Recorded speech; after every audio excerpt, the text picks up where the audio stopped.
Can you please take down the Black Lives Matter book right behind you? On the, it's a white book right over your right shoulder or your left shoulder? Other way. Oh, the card. Yeah, sorry. Can you, Yeah, that was it. can you conceal it a little better? Oh, sure.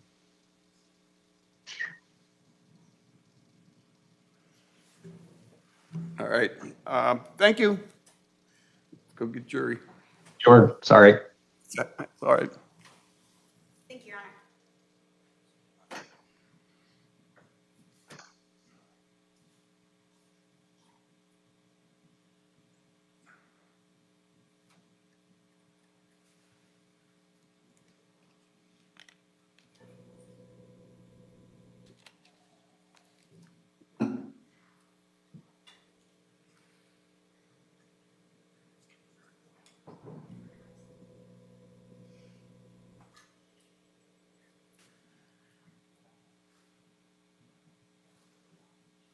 Yeah, you missed last week. Somebody was taking selfies in the courtroom.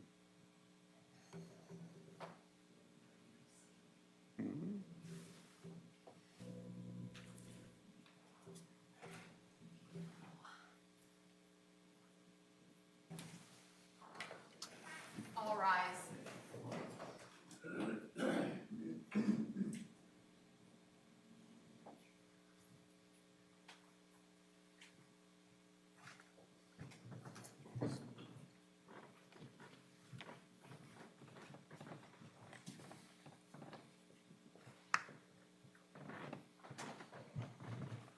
Everyone can have a seat.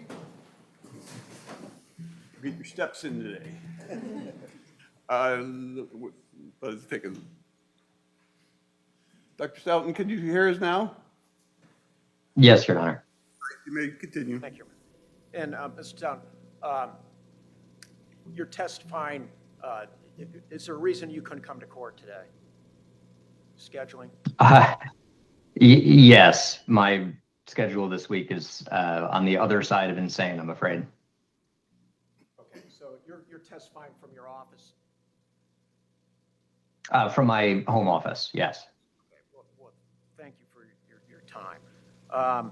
Let's get back to, I believe you were discussing about your professorships at the school. Can you tell us a little bit about the work that you do at the Excellence in Policing program at the law school?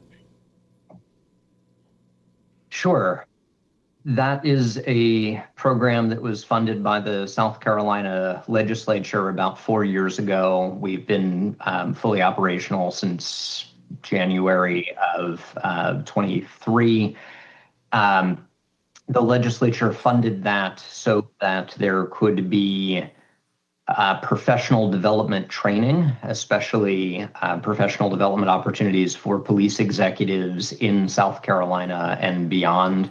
So we do a couple of different things, but one of the big ones is we run a executive credential in police leadership.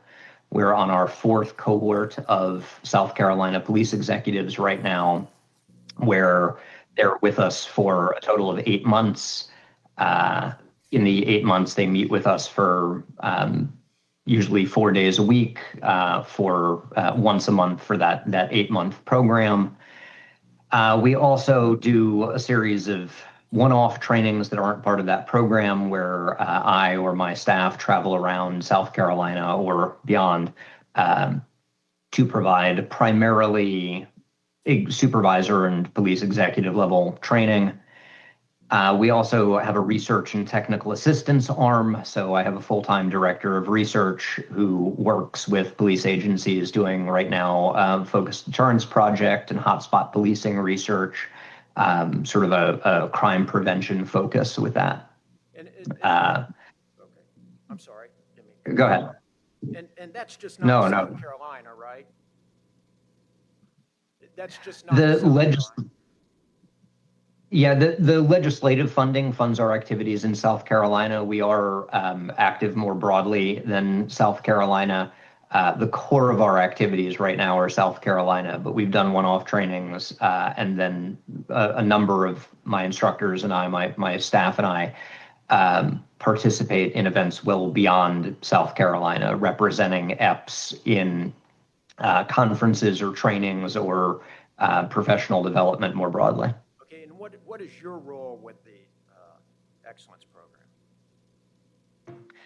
I'm the faculty director there. So as faculty director, I oversee a staff that includes an executive director, a director of training, a lead instructor, a director of research, a COO type position, a part-time strategic advisor. We split time with an administrative assistant.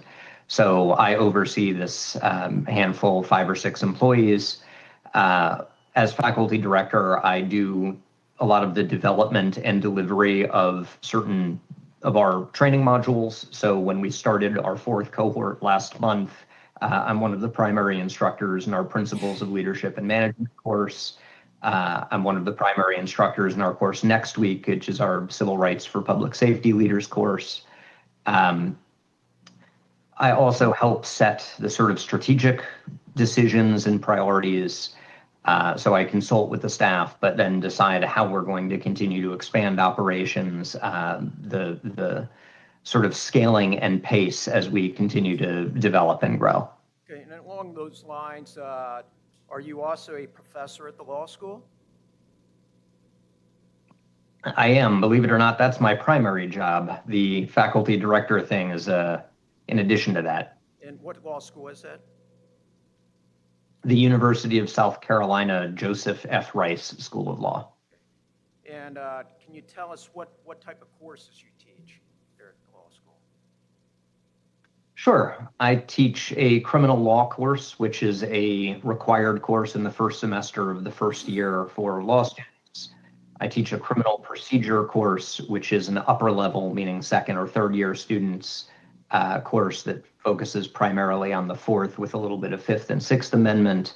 I teach a police law and policy course, and I teach a regulation of vice seminar. And how long have you been a professor there? I just finished my 11th year here. And where did you attend law school? I went to law school at the University of Virginia. Now, do you do scholarly research as your role as a professor at the law school? I do, yes. Can you explain to us what type of research or research that you do there as a professor?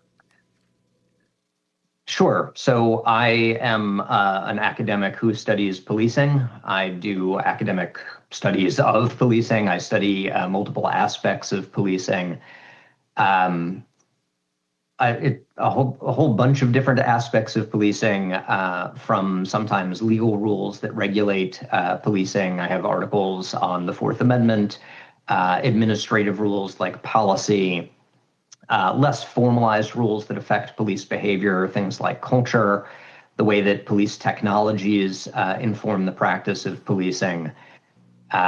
Basically, the articles and book chapters and so far one book that I've done or co-authored all focus on some aspect of policing and police practices. Okay, Professor, I'd like for you to explain to the jury about your experience and education that led you to be in the position that you're today at the law school.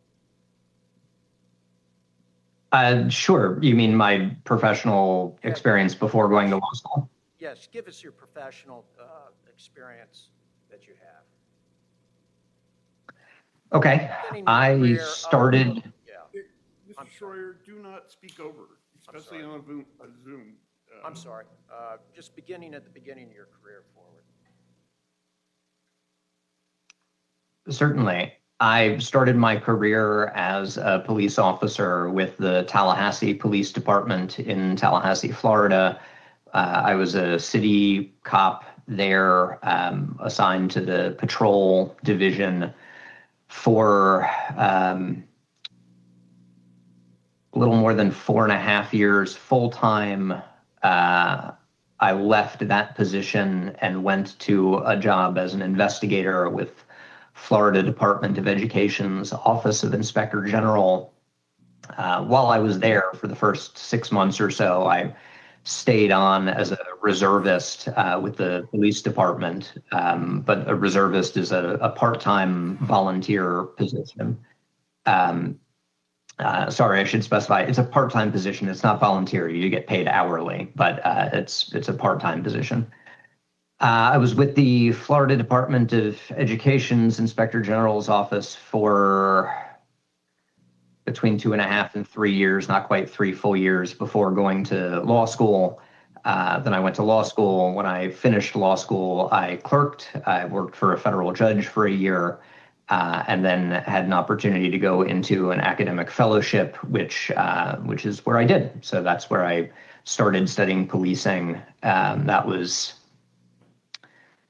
August of 2012, I believe, maybe July of 2012. So you're actually a police officer in Tallahassee, is that correct? Yes. Okay. And what years were you there at the Tallahassee Police Department? I was there full-time from beginning of 2001, February or March of 2001, until October of 2005, I think, full-time. And then I stayed on as a reservist until June or July of 2006. Okay. And to be a police officer with Tallahassee Police Department, did you go through training? And as a reservist as well, did you go through training? Yes. And can you explain what type of training that you went through there? Sure. So the first training was our police academy. Florida has a number of different academies. I went to one of the regional academies, which means it's not an agency-specific academy. It's an academy that trains folks who are employed by or who will be employed by a whole range of different police agencies. That was until May or June of 2001. The police department has additional classroom training and then field training. So I went through the additional, I don't know, 4 or 5 weeks of classroom training, and then it was 3.5 months or so of field training. So I was in training at the police department from whenever I started until November or so of 2001. And what was your position there at the Tallahassee Police Department? I was a patrol officer. I was a uniformed beat cop assigned to the Uniform Patrol District. I worked a couple of different shifts and a bunch of different zones in my time there, but my primary assignment was entirely as a patrol officer. I also had some additional assignments beyond just being a patrol officer. I taught report writing for the agency and the use of new technologies. I was pulled onto a focus group to help develop some policy for technologies at the agency. I spent about 2 years on our special response team. I taught self-defense classes and like kids self-defense classes for a couple of years there. But all of that was around my primary role as a patrol officer. Okay. And you mentioned, as far as a patrol officer, tell us what your duties were as a patrol officer. Yeah, so that's the uniformed officer that responds to calls for service or engages in what's referred to as proactive policing, making traffic stops or getting out and speaking to people or conducting business checks. That was it. That was being on patrol, driving a beat. And you mentioned something, you were also part of what you called a special response team. Can you explain to us what that was all about? Yeah, so my agency had 2 different tactical teams. We had what we called TAC, or Tactical Apprehension and Control. That was our SWAT team, essentially. The other tactical team was the one I was on, which was our Special Response team. That was our tactical team that had advanced training and equipment in crowd control and riot response situations. And so were you familiar with deadly force training while you were there? Use of force? Yes. Okay. Yes. Now, you indicated that I think your career took you after that to the Florida Office of Inspector General? Yeah, in the Department of Education, the Office of Inspector General there, yes. Right. And what did you do for the Office of Inspector General? I was an investigator within that office, which is divided between an investigative section and an audit section. I had nothing to do with the audit section. As an investigator, I conducted criminal or administrative investigations related to matters affecting the Department of Education. So I wasn't investigating teachers. The teachers are employed by individual school districts. But if we had Department of Education employees who engaged in misconduct or were alleged to have engaged in misconduct, then we were, that is the investigator section, we're sort of like an agency internal affairs. And with any of our contracts or tuition voucher programs, et cetera, when there were allegations of criminality, waste, fraud, or abuse, we would come in and handle those investigations. So we were sort of a combination of internal affairs, administrative investigations, and criminal investigations. Now, at some point, then, you ended up going to law school and becoming an attorney. Is that right? Yes. Okay. And was that during this period of time when you were also an officer and worked for Florida? Or tell us where this fits in. I left. Apologies. I left the Florida Department of Education in June or July of 2006.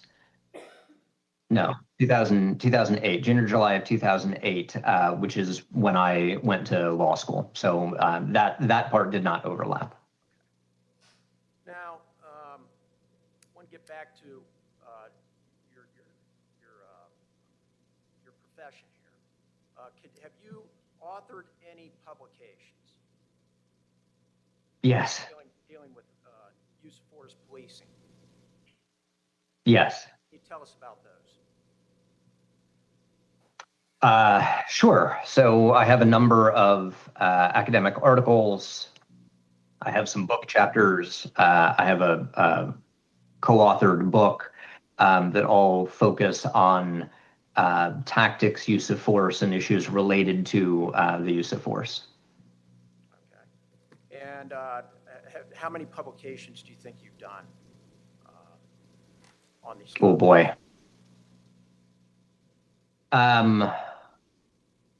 If just academic publications, I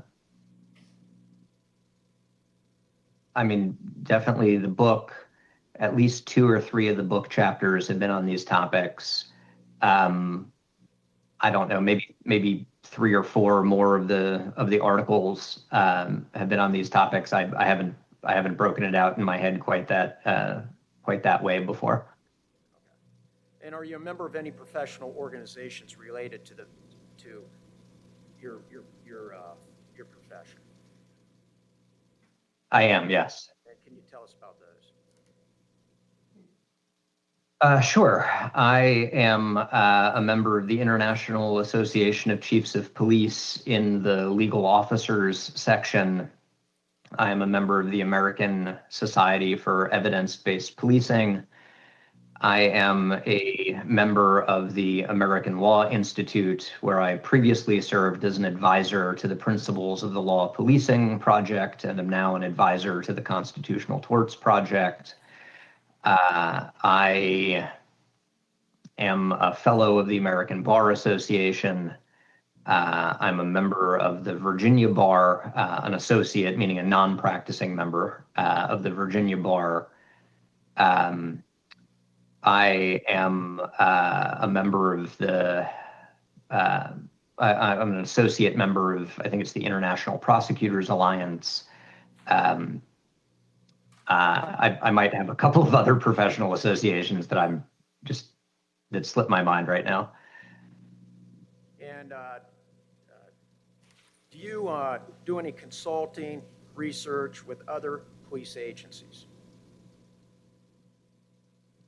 I do. I've been retained by a city, for example, to conduct an investigation and provide recommendations specifically into a use of force.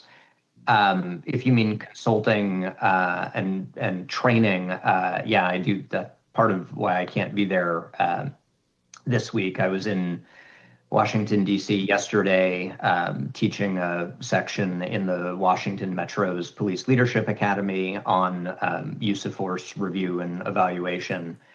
Tomorrow, I do the same thing for a police leadership academy out of the Charleston Police Department here in South Carolina. So there's quite a bit of police-specific training. Earlier this year, maybe it was late last year, I was up in Nashville doing it for a Tri-Cities leadership summit that they host. So yeah, there's a lot of that. And do you also engage in consulting as an expert witness on police practices? I do, yes. And what type of cases do you consult with as an expert on? It mix as far as civil and criminal? Yes, it's a mix of civil and criminal cases. I would say, well, it's primarily civil cases, but also criminal cases. Okay. Do you charge a fee? Well, let me back up here. You charge a fee for your time when you appear as an expert witness in policing practices. Is that correct? I do, for all time that I spend on a case, reviewing materials or preparing reports or actually appearing, yes. And would you tell us what your fee, hourly rate is, your fee?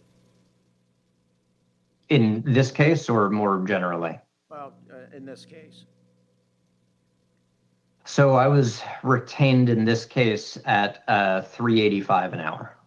Okay. And is that the government rate?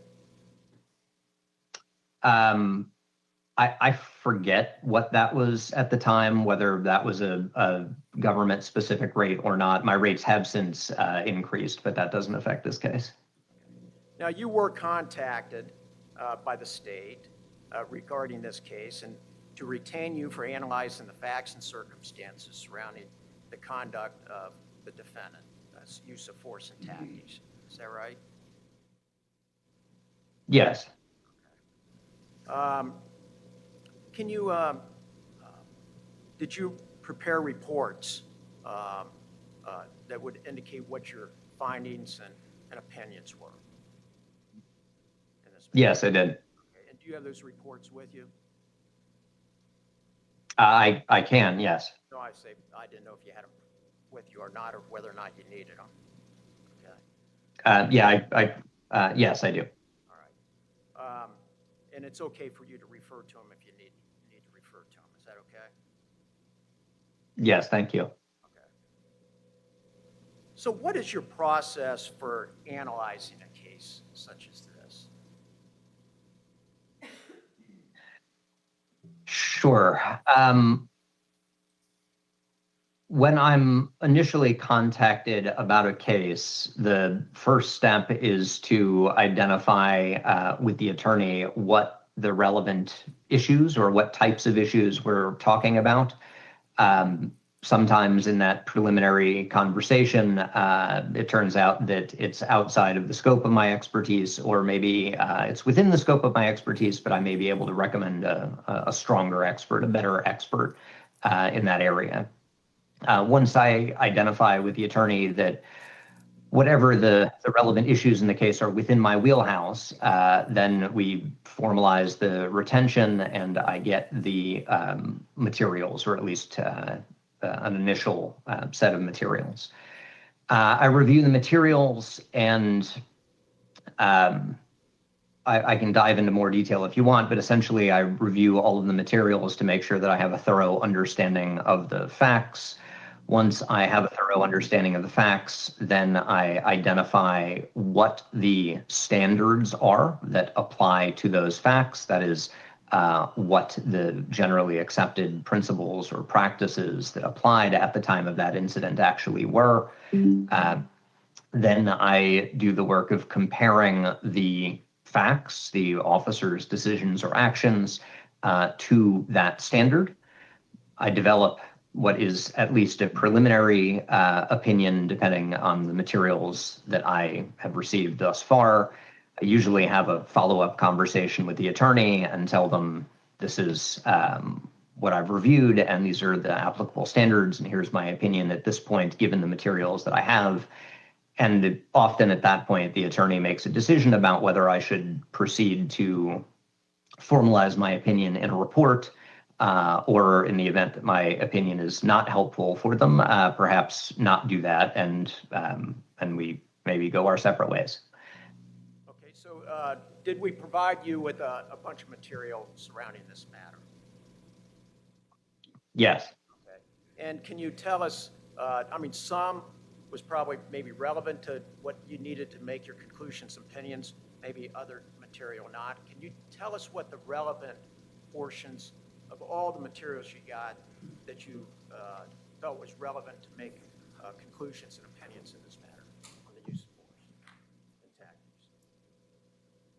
Sure. So I think it's fair to say that any material that I review, anything that I'm provided, has at least the potential to be relevant. I won't know until I review it, and even if it doesn't end up affecting the analysis, it's not that it is irrelevant, right? So I just want to make sure I'm not cherry picking and saying that certain things that I'm going to mention, like, do or do not matter. It all matters because that's the entire body of material that I have that informs my understanding of the case.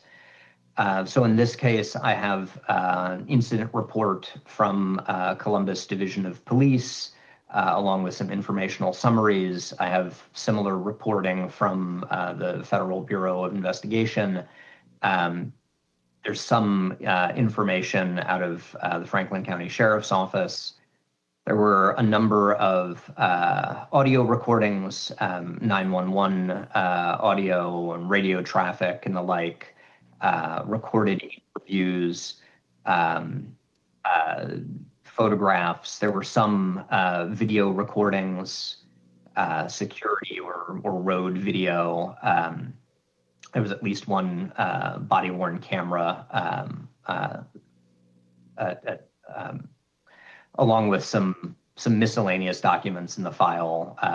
There was a search warrant application, for example, and statements, a statement by the defendant. And then after the initial tranche, more recently, I was also given an additional expert report by Dr. Bauer. Did you also actually go to the scene? I did, yes. And what was the purpose for going to the scene? Primarily so that I could ensure that I understood the sort of geography and distances involved beyond just looking at pictures. Looking at pictures is not a bad way to get a sense of the scene, but it is not as effective as actually visiting the scene and getting a sense of how that scene layout looks. And Professor, I'm going to, I'm not sure how we do this since you're by Zoom, but it states Exhibit 28. That's not going to be seen. You have to share the screen with your computer.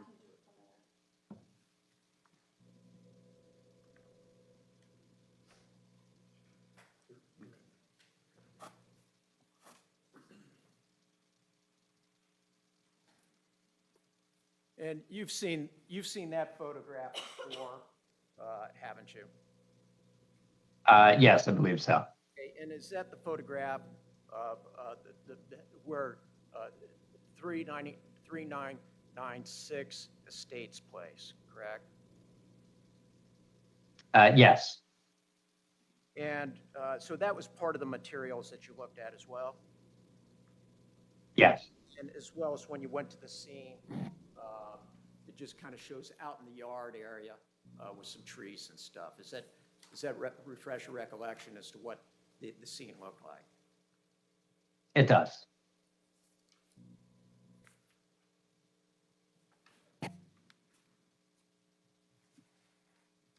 Now, before we get moving forward, can you tell us what's the next thing that you do after receiving all the materials, you're going through it? What's the next thing in your process of doing your analysis? So the first that first part of reviewing the materials is just ensuring that I have a thorough understanding of the facts of the case. As part of that, I look for discrepancies in the evidence. As an expert, it's not my role to resolve those discrepancies, to make credibility determinations, for example, or to say that this set of facts is more likely or less likely than another set of facts. So I identify those discrepancies because I may end up bifurcating my opinion. That is saying something like, when there is a discrepancy in the facts, if you believe this set of facts, if we accepted that as true for purposes of my analysis, then I have a particular opinion. And if we accept a different version of facts, if we say that this is true for purposes of analysis, then I may end up having a different opinion. I would say all of that is kind of within the scope of ensuring that I understand the facts of the case. And after doing this, relying on your training, your practical and academic experience, were you able to reach conclusions with the aspect of this incident? Yes, I was. And were those opinions and conclusions you reached within the professional and generally accepted standards in your field of policing? Yes, they were. Okay. Now,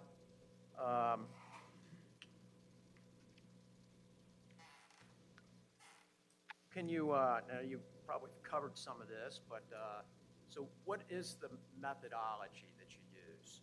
You gather the information, and how do you come to those conclusions and opinions in the case? I'm sorry, the audio fuzzed out there a little bit. How do I what? Yeah, tell us your methodology then, as far as how do you go about reaching your conclusions and opinions? So after I identify what the relevant facts are, and again, flagging any of those discrepancies that I mentioned earlier, the next part of the job is identifying what standards, what generally accepted principles or practices in policing existed and applied at the time of the incident. I want to clarify that last point. I specify at the time of the incident because principles in policing and certainly police practices change over time. So my role as an expert is to identify what the generally accepted practices are, right? What the prevailing professional norms were at the time of the incident in question. I suppose the next step is, once I've identified what those generally accepted practices are, and I can get into the methods of how we do that, it's then to essentially compare and contrast, right? I take the officer's decisions and actions, and I compare them to the generally accepted principles and practices. And are you looking? Is that what you were asking? Yeah. What type of thing? Are you looking at tactics? Depending on the case, yes, it certainly can be. So when I talk about, sorry, go ahead. No, in this case, what is it that you were reviewing it? Yeah, so in this case, there is a tactical component and then there is a use of force component. So the two areas that I'm looking at are tactics and use of force. Okay. And would you tell us a little bit about, first of all, I guess, tactics? What are tactics, and why are they important to look at? Sure. Tactics are the decisions, the actions, the techniques that officers use to manage the inherent dangers of any given situation. It's how officers balance the need to conduct the police mission, whatever that is in the particular context, against the need to preserve the safety of community members, of officers, and of the subjects or suspects with whom officers are interacting in what's called the hierarchy of human life. Tactics are important because, in a very sort of concise way, when we use good tactics, we increase the likelihood of a good outcome and we decrease the likelihood of a bad outcome. That's ultimately what tactics are designed to do. It's not that officers can automatically render any given situation perfectly safe. But if we're sort of starting with all other things being equal, there are some tactical approaches that will be safer in one situation than another tactical approach might be.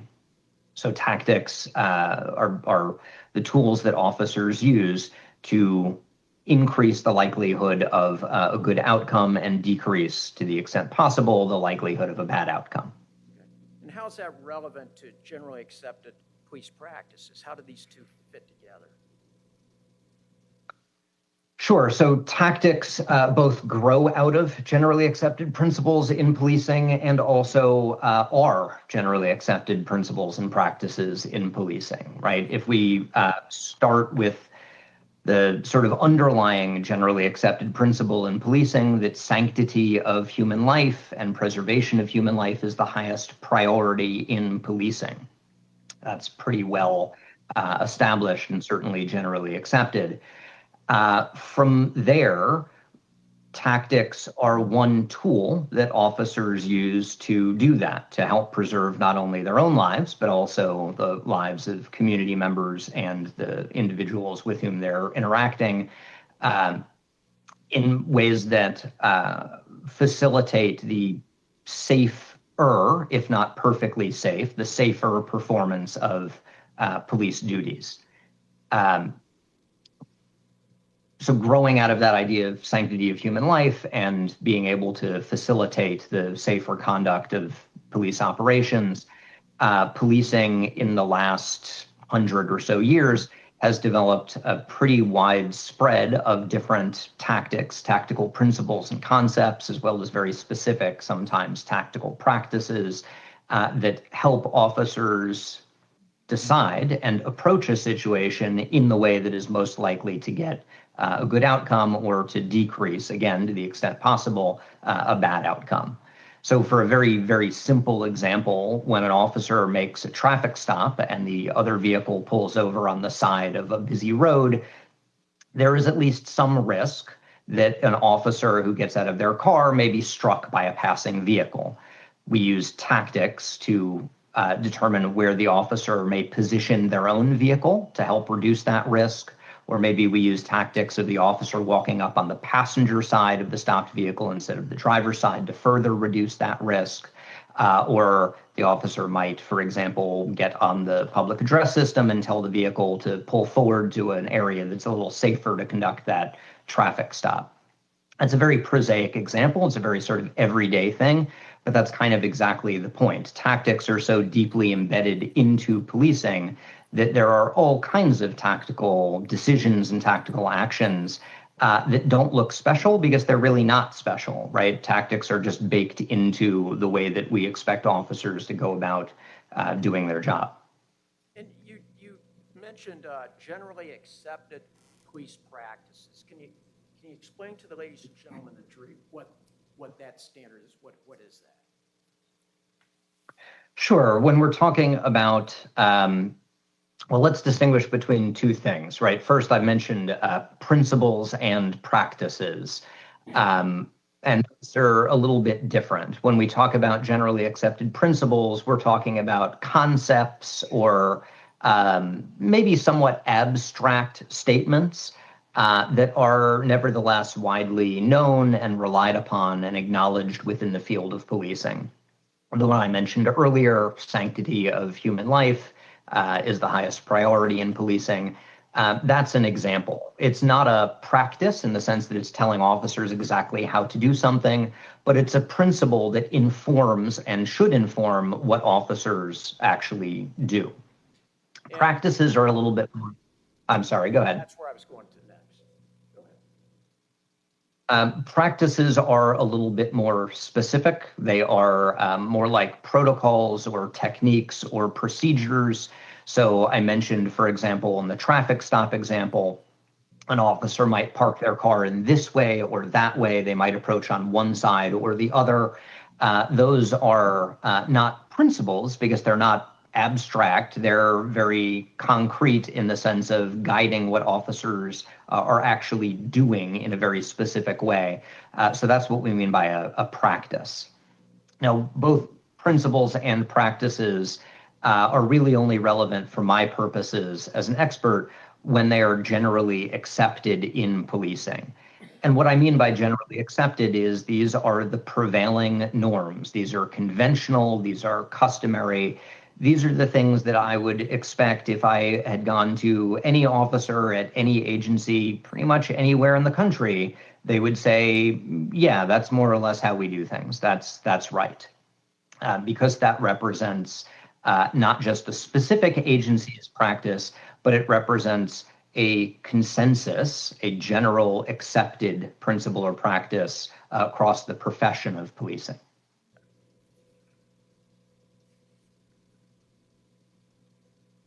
Now, we'd heard something about, well, let me back up, I'm sorry. So how do you evaluate the officer's conduct as consistent with these general accepted police practices? Because there's different options, right? Available to the officer. Yes, absolutely. Right. And one of the most important points here is just because there is an alternative option available to the officer, that does not mean that what the officer chose to do was not professional. When we're talking about generally accepted principles and practices, what we mean here are what one source described as institutionalized behaviors or norms that we expect an officer to engage in. But that's not a one-size-fits-every situation, and it's not there is only one option for any given situation. Often, what generally accepted principles and practices tell us is that there is sort of a spectrum, right? And there's a line on that spectrum where what an officer does on one side of the line might be perfectly in keeping with generally accepted practices. It's professionally reasonable, it's appropriate. And there might be multiple things on that line. The officer might be over here, might be over here, might be somewhere else. But as long as they're on that side of the line, they're acting in a way that is consistent with generally accepted practices. If we go back to that traffic stop, for example, the officer might choose to walk up on the driver's side or might choose to walk up on the passenger side. Both of those, either one, might be perfectly consistent with generally accepted practices. But at some point on that spectrum, there's a point at which the options are no longer reasonable, where the options are not consistent with generally accepted practices, right? So if we think about that traffic stop scenario, the officer might approach on the driver's side or the passenger side, but it would be inconsistent with generally accepted practices for the officer to climb up on the trunk of the car and crawl up over the top and put their head down right in front of the windshield, right? That would be really, really weird. So the best way to think of most situations is not what is the right answer, because there often is no single right answer. It's what are the set of professionally reasonable options available to the officer in this situation, and then what options are not included in that set of professionally reasonable options? What set of options might be professionally unacceptable or professionally incompetent? So they're basically, it's the lowest level of when you're doing generally accepted policing practices. You're starting here, and that's where everybody should be. Is that what you're saying? Every law enforcement agency. Yeah, that's exactly right. We're not talking about best practices, right? We're not talking about the things that the best funded, largest, best trained, best supervised agencies have available. We're not talking about reliance on advanced principles or practices or technologies. We're really not even talking about practices that have been empirically validated, that there's a strong evidence base for. With generally accepted practices, we look broadly at policing as it is actually done by officers across the country, and we identify the principles and practices that have been distilled from those actual actions by officers across the country, and that's the essence of generally accepted principles and practices in policing. And is this your methodology and your analysis and stuff, is that what you used in this case to evaluate this case? It is. Okay. Just one other thing, we hear about this 20/20 hindsight. Is this 20/20 hindsight looking back to say, well, the officer didn't do this and he should have done this? What is 20/20 hindsight as it relates to No, looking back at an officer's actions and assessing whether they met whatever standard we're applying is not 20/20 hindsight. That's just review, right? That's just reviewing an officer's actions, reviewing them to again, under whatever different standard we're talking about. Here, I'm applying generally accepted practices, which is a different standard than, for example, what the jury is asked to provide, and a different standard than a supervisor who reviews an officer's actions to determine, for example, whether there were any policy violations. But the act of looking back and assessing an officer's actions against some standard is certainly not running afoul of the prohibition on hindsight.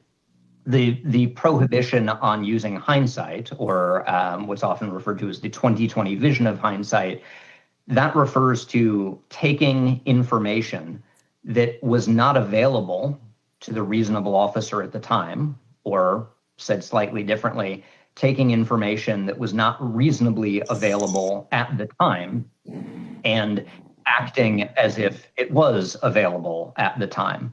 For example, if an officer is interacting with someone and that person has a rigid, shiny object in their hand and they're making a stabbing motion with it, we assess that and say the officer reasonably believed that that was a knife or some kind of edged weapon. And if later it turns out that that wasn't actually a knife or edged weapon, it was just some kind of harmless plastic toy, we don't go back and say, were the officer's actions appropriate given that this was a harmless plastic toy? That would be applying the 20/20 vision of hindsight. We instead ask, what was the information reasonably available at the time? There was a rigid, shiny object that the subject was making a stabbing motion with, consistent with an edged weapon. And then we assess the officer's actions. We review against those standards as if that was the case, even if we later find out that it wasn't an edged weapon, it was just a plastic toy or something. Okay, Professor. Now, turning specifically to the facts of this case, okay, did you look at the information that you received surrounding the intersection of sales and estates where Mr. Meade was there with his fellow officers and decided to leave them and head down to the house? Did you look at that particular portion of this case? Yes, I did. And based on the facts and circumstances presented to you, did you did you reach some conclusions with respect to this component of this case? I did, yes. And can you explain to us what it is that you saw and what your opinions were on that? Sure. So my opinion is that that decision to focusing on leaving the other officers and driving down to the end of the road without adequately communicating or coordinating with those other officers as sort of immediately available resources, that was tactically unsound and contrary to generally accepted practices. And how does and why is it that you came up with that opinion? So one of the core tactical principles is to ensure that officers have the resources that they need to address a situation. Another one is to ensure that officers are communicating effectively with each other to so that there's no, or at least less room for misperception or miscommunication between officers. When an officer is reacting or responding to a potential, I don't know, let's say suspicious person right now, right? Someone that they believe to be armed, you want other officers, not just in the area generally, but you may you may want those other officers to assist in the immediate tactical approach. It is just safer in that way. In fact, there's pretty good empirical evidence that shows a remarkably reduced injury rate for situations involving multiple officers as opposed to single officers in a number of different contexts. Now, there are some situations where that's just not available. And obviously, as we're applying generally accepted principles or practices, we don't just look for the ideal, we look for in the situation as it actually exists. In this case, there were 3 officers in close proximity who were still equipping themselves, and Deputy Meade left 2 of them behind. That's really leaving some important tactical cards on the table for very little in the way of benefit. When you say there were 3, you're including Mr. Meade, is that right? Yes, that's right. Yeah, okay. So what about the communication at that time? Should there have been communication between Mr. Meade and the other 2 as to what's taking place and what's going on? Yes, absolutely. Officers don't have any kind of like Vulcan mind meld, right? They require normal communication with words or gestures the same way everyone else does. So understanding the purpose of the operation, I want to stop this person, any relevant observations, this person has a gun, this is what they were doing with the gun. And that gives officers not just information about what's happening, it also gives them the chance to coordinate, however briefly, on how they can most safely approach that situation. It doesn't do a whole lot of good to rush up on a situation in an unsafe way if that has a bad outcome. So we certainly don't want to ignore a situation that requires or deserves police attention, but that also means that in order to give it effective police attention, we have to respond, approach in a tactically sound way. What about factoring in that they're at the intersection and they look down the street and they see, and you've got these facts in the statement from Mr. Meade, but you look down the street and he sees the person, what he claims with a gun, and then turn to walk quickly towards the house. Can you, and then all of a sudden that's claiming eluding or fleeing. Can you tell us about that as far as how that factors into this analysis? I'm not aware of any evidence in the case indicating that anyone had identified themselves as the police or had clear visual indications that they were officers. So I don't see how we can get into questions of attempting to evade the attention of police if there's no reason to think that the person is aware that you're the police. And you're talking about nobody at that point in time yelling or identifying who they were. Is that right? Sure. I mean, another one of the general principles in policing is certainly that in most situations, we want officers to identify themselves. Often that's not a problem because officers are in uniform or they're in clearly identifiable clothing. Or the context of the situation, like there's a traffic stop and officers use their overhead emergency lights or something like that. All of those can be good indications. In the absence of that, when we're talking about officers who are less obviously identifiable, who are not in clear uniforms, for example, it becomes much more important for officers to visually or at least verbally identify themselves as the police. That might be just saying police or sheriff's office or something like that.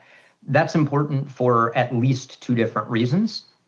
One, it reduces potential confusion by the individuals who officers are interacting with. That is, there are at least some number of cases where someone who is not aware that they're interacting with an officer is going to act in ways that we don't want, that they would not act in if they were aware that they were dealing with the officer, right?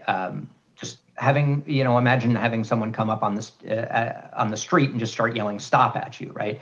That might be a little off-putting, and it's much less alarming and off-putting if you know, oh, they're an officer, right? They're identifying themselves as a police officer. The other reason it's important is because it gives officers a firmer legal basis to take action if the person does not do what they are told to do when the officer has identified themselves. Again, if I'm an officer and I'm just watching someone walk away, that doesn't really mean a whole lot to me. It doesn't have a whole lot of salience.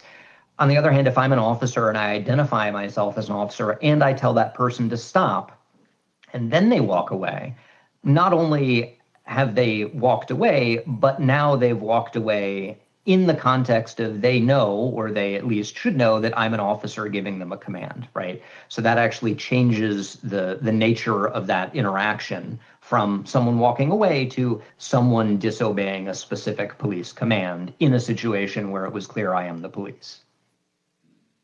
So in this scenario, did you make a determination that Deputy Meade's actions were tactically unsound, and does that mean that they weren't reasonable?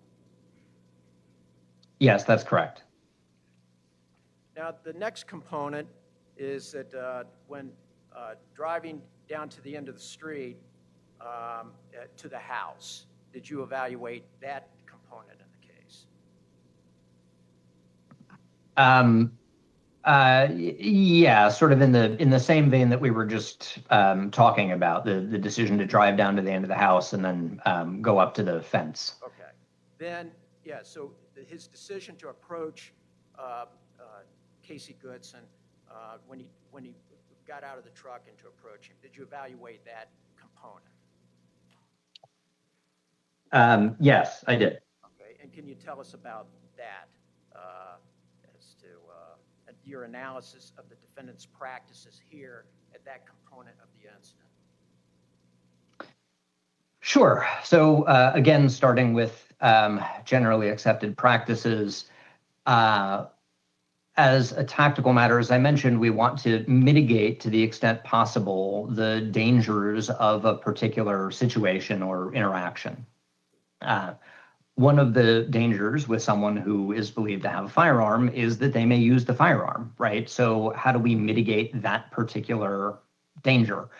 There are a couple of ways that policing has identified in police tactics that are used for that. one big one is distance, maintaining distance, especially when the individual you're interacting with has a handgun, but you have a weapon with a longer effective range, like a rifle. The Federal Bureau of Investigation does research on officers who are feloniously killed and assaulted in the line of duty. And in the 10-year period from 2010 to 2019, what their data shows is that there's a much higher risk of officers being feloniously killed with a handgun as they're in closer proximity. And that likelihood goes down pretty dramatically as we expand that distance. So about half of all officers killed with a handgun in that period were killed within about 5 feet, 2/3 within about 10 feet of the officer. As soon as we get out beyond that, as we look into the 11 to 20 foot range, it's 10% or so, something like that. And then as we get beyond 20 feet, it's an even smaller percentage, right? About 2% of officers killed between about 21 feet and about 50 feet with a handgun. So if we just sort of think of the visual, right, the risk is much higher with close proximity, and it gets progressively lower as we continue to build distance, and not a ridiculous amount of distance, right? We're not talking about hundreds of feet or even multiple dozens of feet. We're talking about a couple dozen feet, 25 feet, 30 feet, etc. This has led police organizations, including the FBI, to emphasize the need to keep a distance between the officer and an offender, especially a potential armed offender. The FBI published a very explicit guidance for this in a law enforcement bulletin in 2016. The National Police Foundation, working with the Major City Chiefs Association, echoed this in a 2019 report. And in the same vein, but much more recently, the Police Executive Research Forum published something called ICAT, which it stands for Integrating Communications, Assessment, and Tactics. And they used this equation, distance plus cover equals time, right? The most important variable in police tactics is time, and PERF and ICAT use this concept of distance to explain why it's relevant to time. So first we have this generally accepted practice regarding the actual distance, right? As officers are interacting with individuals who are believed to be armed, you generally want to maintain distance that will help maintain safety by mitigating the potential danger of the situation. Relatedly, but not quite the same, is the potential for using cover or concealment.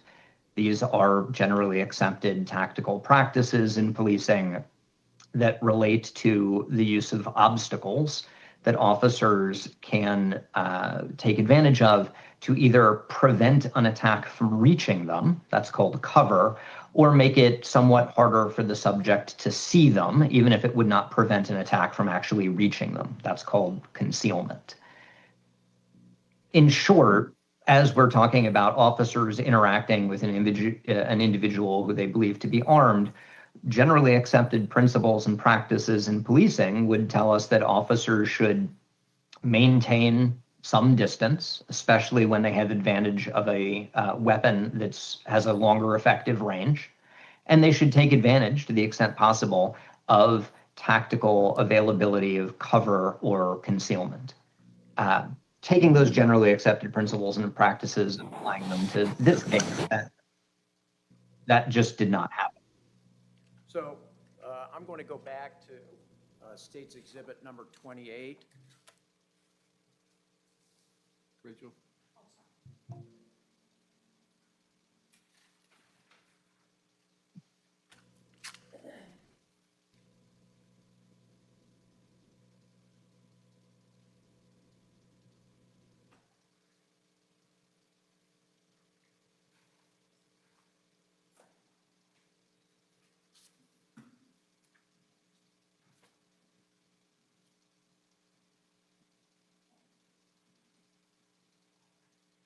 Schroeder, do you have a question? Yes, I'm sorry, didn't know it was up.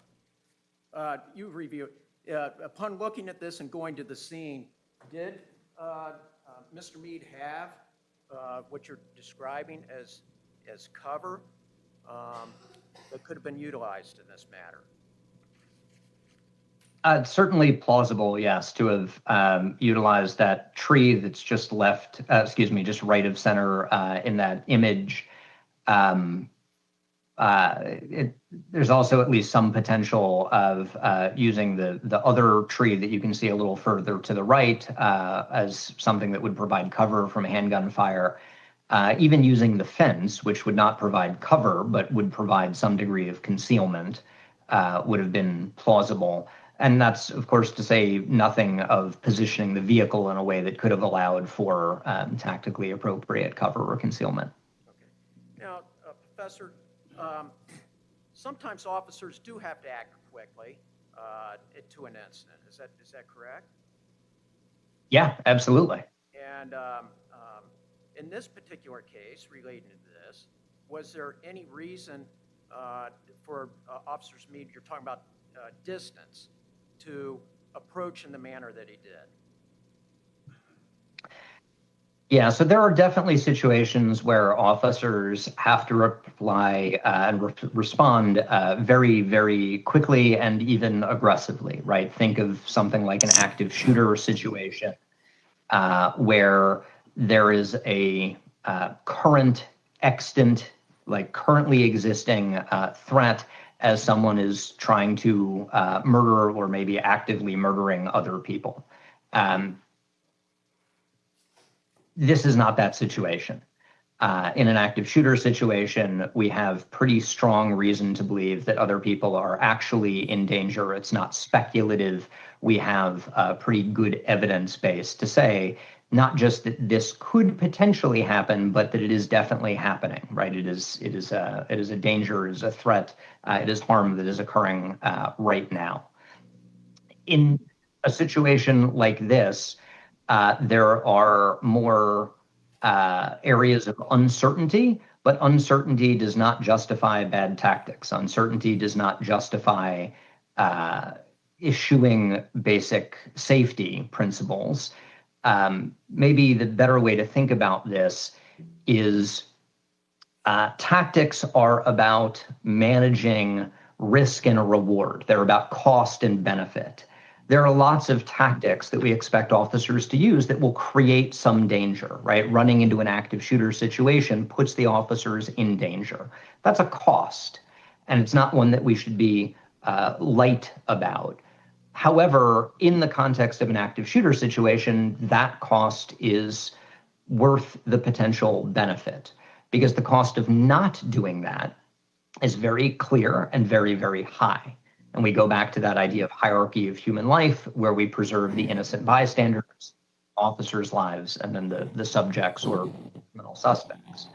But without a strong justification, that is without a clear tactical benefit to doing so, we don't eschew safety. We don't abandon tactically sound principles unless it's justified, unless there is a good contemporaneous justification for doing that.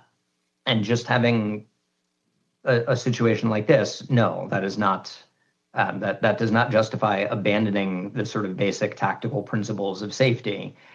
Because this is not an active shooter situation. So,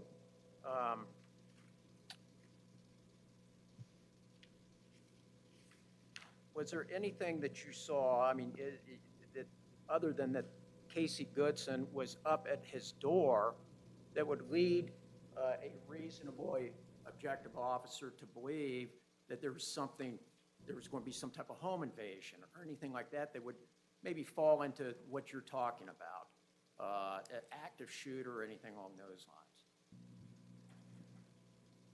No, officers did not have a bunch of information. They did not know if it was not or was Mr. Goodson's house, whether anyone else's was home, whether he was a danger to anyone else.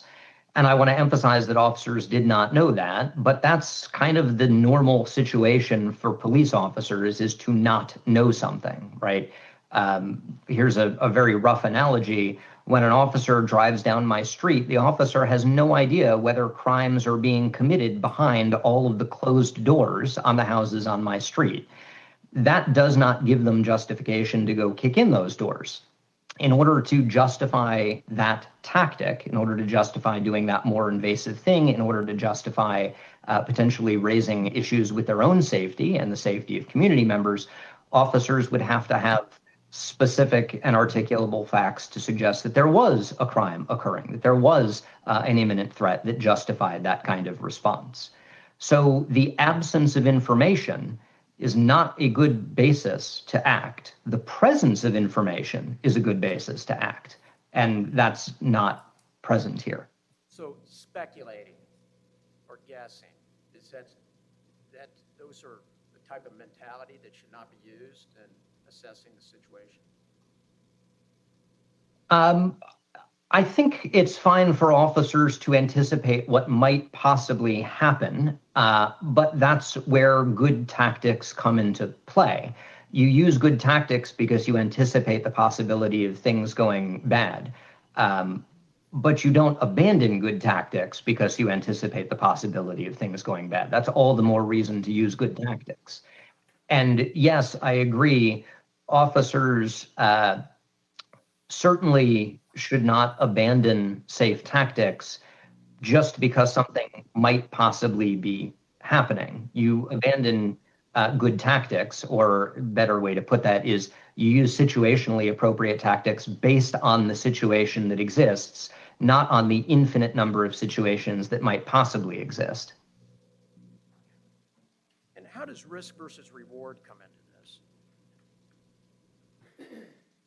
Yeah, maybe the easiest way to think about that is to think about like a pair of old-timey scales, right? What's the tactical risk of doing something, and what's the tactical benefit of doing this thing, right? If we, I'm going to go back to that traffic stop example and say that the officer walks up on the driver's side of that car.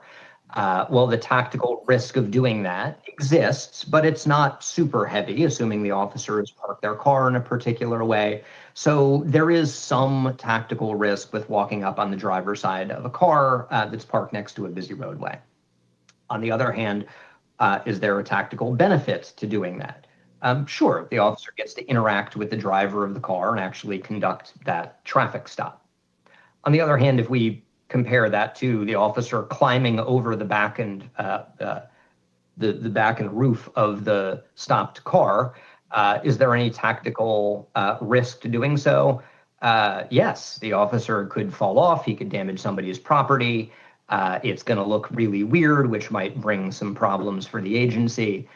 So there are those risks as well. Is there any corresponding benefit? Well, we actually have the same benefit. The officer can interact with the person in the car, but in that case, the risks outweigh the benefits. So that's a very rough, go ahead. In this case, you'd learn through the materials and stuff that Mr. Meade did not seek cover or concealment. Instead, left himself out in the open, basically running forward within 10 to 15 feet of Casey Goodson. Was that sound tactical practice that you saw in that event of this portion of this case? No, it was not. And why is that? In this case, Mr. Meade failed to take advantage of that generally accepted practice of distance that we talked about and cover that we talked about, which increased any danger of exposure to gunfire from Mr. Goodson. And that's a pretty dramatic and substantial increase in risk with really no effective tactical benefit.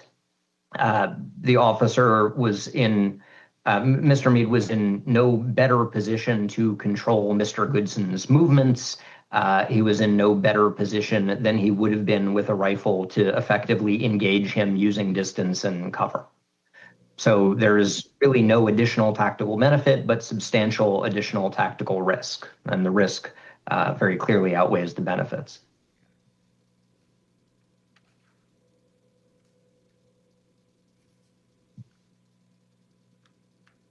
Hey, Professor, I want to talk to you about the last portion of your analysis. Well, let's back up. What were your opinions that you came to dealing with the first portion of your analysis? The first portion, as we were talking about, really focuses on tactics, and as we discussed, in multiple respects, Deputy Meade's tactical approach in this situation was unsound and professionally unreasonable, was not consistent with generally accepted principles or practices in policing. For the reasons that we've discussed, starting at sales and estates all the way up to this portion of time before the shooting. Yes. Now let's move forward to the last portion of when he actually was the shooting occurred. Okay. What did you look at that last portion of your analysis when you talked about the actual shooting when that took place? Yes. Okay. And can you explain to us what you looked at that in your analysis, analyzing that portion of the incident? Sure. So the basic standard that we're applying here that is again, generally accepted principles and practices in policing that governs the use of deadly force. And that principle that officers learn is that officers can use deadly force when the subject presents an imminent threat of death or great bodily harm. Policing defines imminent threat in a fairly specific and well-articulated way. It has 3 different components. The subject has to reasonably appear to have the ability or the physical capacity to cause the type of harm, or the physical capacity here to cause serious bodily injury or death. The subject has to have the opportunity to cause that type of harm. That is, the situation has to be such that someone is vulnerable to being seriously injured or killed. And the subject has to have the apparent intention to cause serious bodily injury or death. So the sort of big picture question there is whether an officer in this position, applying generally accepted practices, could have concluded that Mr. Goodson presented an imminent threat of death or great bodily harm to the officer or others justifying the shooting. So that's the standard, that's the framework that I'm applying. Looking at the facts, there are multiple, or rather 2, inconsistent versions of the facts. Under Mr. Meade's statement, Mr. Goodson turned and raised the firearm at him, leveling it or pointing it at him at the time he fired. Under the other, let me just go with that one to keep things consistent.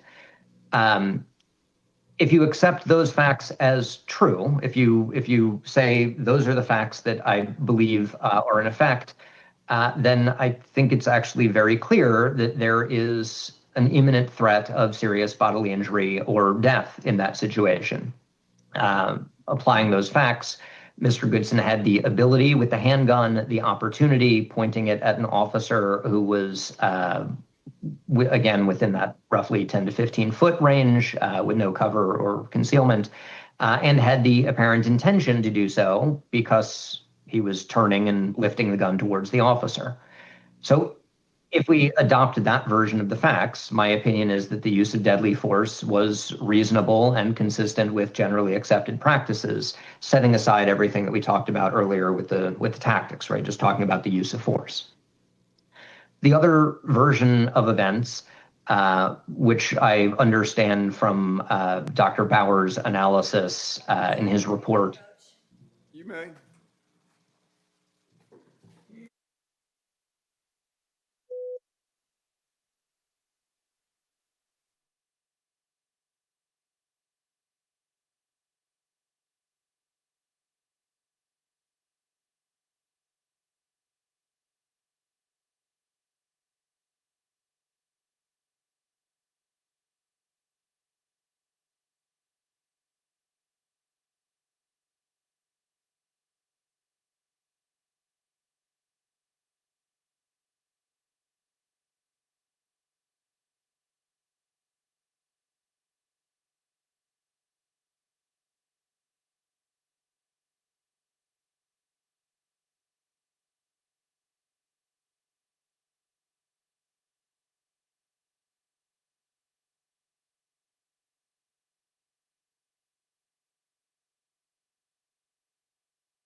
You may continue. Thank you, Your Honor. Professor, I guess let's back up. So you gather all this information. You're not making a determination of what's true or untrue, are you? No, certainly not. I'm just, as I mentioned earlier in my discussion of methodology, when there is an apparent discrepancy in the evidence, I acknowledge that discrepancy without making any attempt to say that this version is what happened or that version is what happened. That's a decision that is entirely for the jury. So you're looking at the entire file, you're looking at discrepancies so that you can see what different versions there could be in it. Is that right? Yes. Okay, so you can continue on. I think there may be a misunderstanding. You were privy to Dr. Bauer's report, right? I was. Okay, and go ahead. You can go ahead to the second portion of your opinion. Yeah. So the second portion of that was looking at the facts that suggest that Mr. Goodson had not turned and raised the firearm towards Mr. Meade at the time of the shooting, but was, according to Dr. Bauer's analysis, that Mr. Goodson was instead. Note your objection, overruled. Go ahead. It's the basis of your opinion. Go ahead. I'm sorry? Go ahead. You can answer. So Dr. Bauer's report talks about Mr. Goodson not being in a position that is consistent with the description offered by Mr. Meade, that the physical evidence suggests instead that he was inside the house at the level of the kitchen floor and facing away rather than turn towards or lifting the firearm towards Mr. Meade. So taking that set of facts, right, accepting that as true strictly for purposes of my analysis, and to emphasize without arguing one way or another that that is or is not the correct set of facts, but just accepting it as true for purposes of my analysis. In that situation, there is no imminent threat of death or great bodily harm that would have justified Mr. Meade in shooting. So in that scenario, if Casey Goodson turned and pointed the gun, okay, you're not saying which way is correct. Is that up to the jury to decide? It is, yes. It is up to the jury to determine which piece of evidence or which pieces of evidence they find most credible, and to make an assessment about whether that happened or did not happen. I have no opinion, and I'm not involved in that part of the debate. But as far as use of force goes, if somebody turns and points, you're saying that then it would have been justified. Yes, In the other scenario, had he not turned, it would not be justified. correct. All right, we're going to take a, do you have any further questions? Just one moment. One question.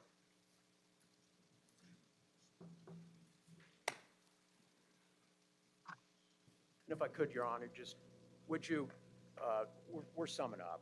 So could you please state for the ladies and gentlemen of the jury, your opinions to a reasonable degree of professional certainty that you had in this case after reviewing it? Sure. By broad overview, the first opinion really relates to tactics in a couple of different respects. Mr. Meade's tactics were unsound, were not in keeping with professional norms, were contrary to generally accepted principles and practices in policing. With regard to the use of force, there is a factual discrepancy.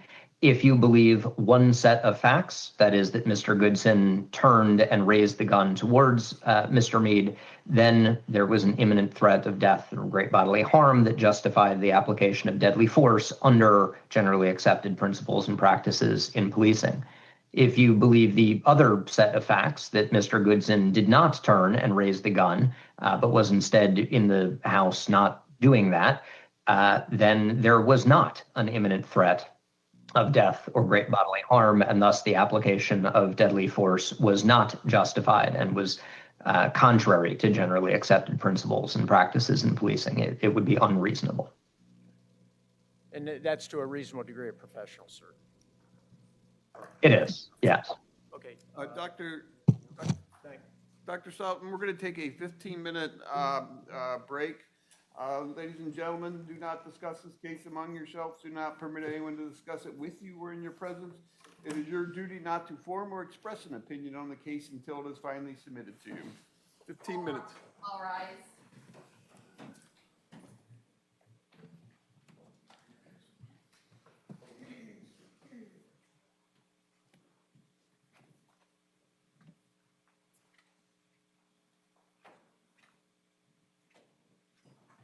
You need a break by then.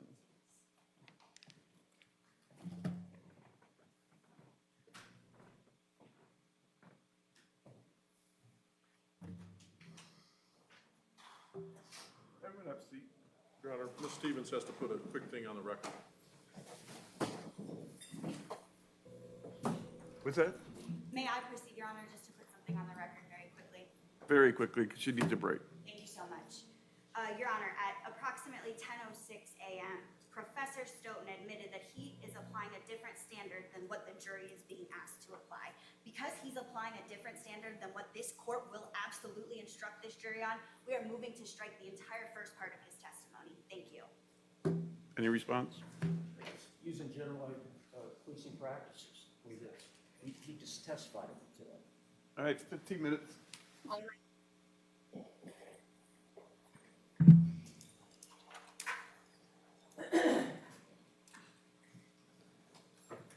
Here, guys, I'm using these transcripts.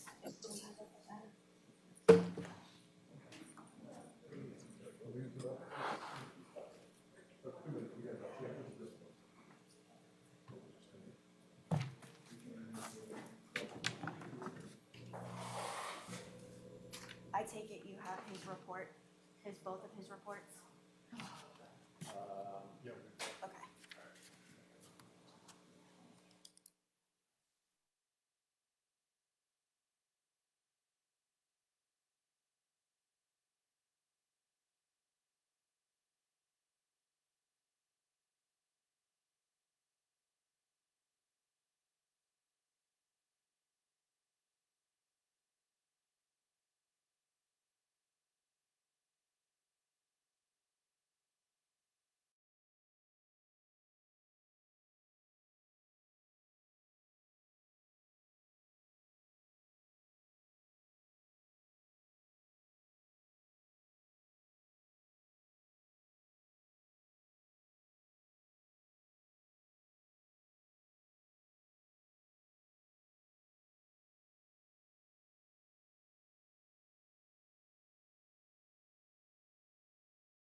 didn't ask you, that will force me to re-ask the original question again, and that would waste everyone's time. Are we on the same page with that?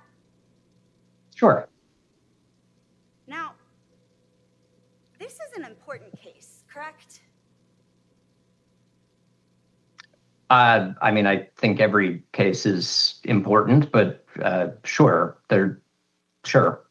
So if I were to ask you that you had other obligations and you were too busy to come to Ohio today, how would you answer that? Well, yes, that's all correct. I found out about the dates of my testimony after already committing to a whole series of obligations this week, which are also important. Are you saying that the government didn't clear the dates of trial with you prior to you testifying? We didn't lock down dates of testimony. In fact, I didn't even know that I would be testifying this morning until I think yesterday. Okay, so when did the government tell you that the trial date for this case was going to commence on April 20th, 2026? Overruled. You want me to re-ask that question, sir? What was the question? When were you informed that this 3-week trial was going to commence on April 20th, 2026? I may have had some communication about that at the time of early scheduling, but didn't have any more information until, probably last week about days of testimony. Okay. And so you filled that 3-week block with other obligations then, true? Yeah, more or less, sure. I wouldn't say that I filled the block, but yeah, I didn't have any idea of when I would be called to testify in that and had never secured dates. Right, and you testified that your schedule was on the other side of insane, correct? This week, that is the case, yes. And so now you get to testify from the comfort of your own home, true? Yeah. Now, before you started your testimony, sir, you swore to tell the truth, right? Yes. And a witness who doesn't tell the truth should not be believed by this jury, correct?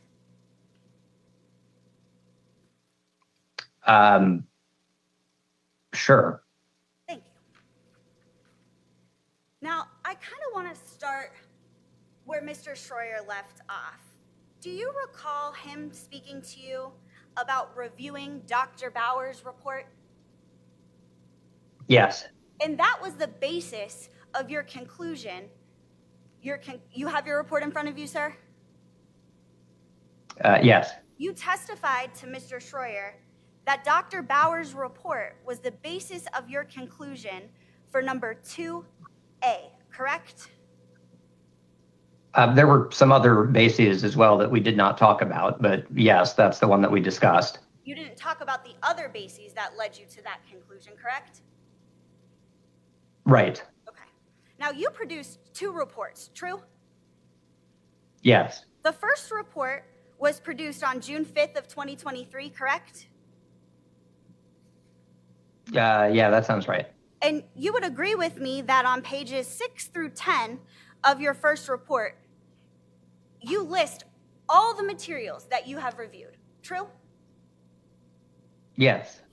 And on your supplemental report, which was provided on August 29th, 2025, you list all of the materials on the same pages 6 through 10 that you have reviewed and coming to your conclusion, correct? Yes. Now, I notice on page 10 of your report, it states other materials not specifically listed.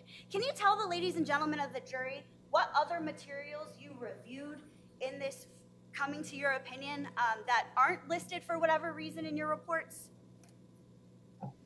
So my goal is always to list out all of the materials that I am provided. I have other materials not specifically listed in the event that I leave one off of that list inadvertently, or sometimes there'll be a very long document, let's say 1,000-page PDF that has a whole bunch of subsidiary documents in it that are distinct, and I may not go through and list. I may not go through and list each one of those. But I don't have anything specifically in mind when I list other materials not specifically listed. That's a catch-all to ensure that in the event that I inadvertently leave one off, I'm not saying that I did not review anything. My goal is certainly to list them all out, though. So again, specifically relating to this case, there are no materials that which you did not specifically list? Nothing that I'm aware. Okay. I'm sorry, say that last part again. I'm sorry. As part of your review. I apologize. I feel like that question was cut in half. What's the question? I apologize. So specifically related to this case, you're not aware of any materials that you have not reviewed, correct?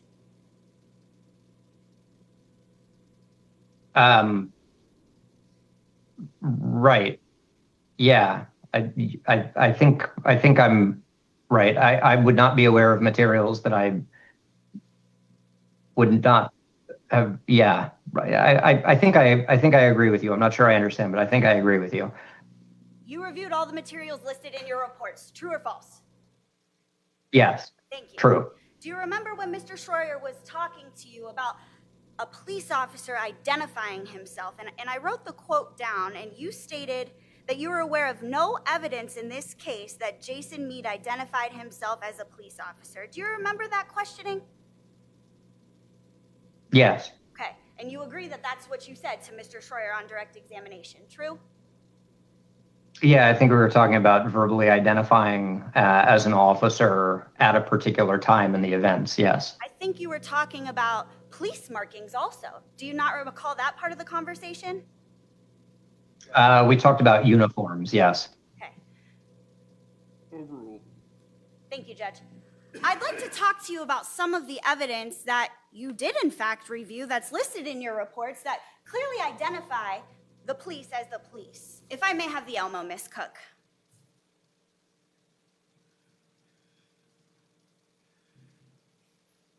Do you see that, sir? No, not yet. Yes, now I do. That's a picture of Jason Meade from December 4th, 2020, correct?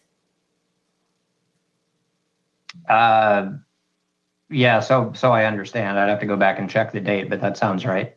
Do you want the time to go back and check the date, sir? Will you take my representation that that was, in fact, Jason Meade on December 4th, 2020? No, I'm happy to accept your representation of that. And on that picture of Jason Meade from December 4th, 2020, he is clearly identifiable as a United States Marshal, correct? Sure. At the time that we were talking about, he had not yet put on his vest. He was putting on his vest at that point. So when he pursued Mr. Goodson, he was clearly identifiable as a United States Marshal, correct? Right, but we were talking about the point at which Mr. Goodson sped up and started walking faster. And at that point, my understanding is he had not put on his vest and started that pursuit yet. So no, he was not. But then your understanding was he put on his vest, true? Yes. And then he pursued Mr. Goodson, correct? Sure. Then he drove down to the end of the block at that point. Yes. And at that point, sir, he was in fact easily identifiable as a United States Marshal by his markings, correct? Sure. Later in the encounter, yes. He is wearing his U.S. Marshal vest. Now, I want to talk to you about the verbiage that was used. You reviewed Jason's statement in coming to your conclusion, correct? Yes. Now, I'm at the point where Jason is in fact pursuing Mr. Goodson while Mr. Goodson is on foot, okay? Okay. Where are we talking about? Do you mean at the back door inside the fence, or do you mean pursuing as Mr. Goodson is leaving his car and Deputy Meade drives up? I'm talking about as Mr. Goodson runs toward the house. That's where I'm at, okay? Overruled. Overruled. You can- Okay, so I'm sorry, say that again. We're talking about the approach to the house and fence, not the drive up, right? I'm talking about where Mr. Goodson runs to the house. Are you with me? It's overruled. You can answer the question. One more time? Third I- time's a charm. I'll ask it again. I'm talking about Yes, please. when Mr. Goodson runs to the house. That's where I'm at, okay? From the car to the house. That's the section you're talking about. From the car to the house, sir. Okay. Okay? Now, in Jason's statement,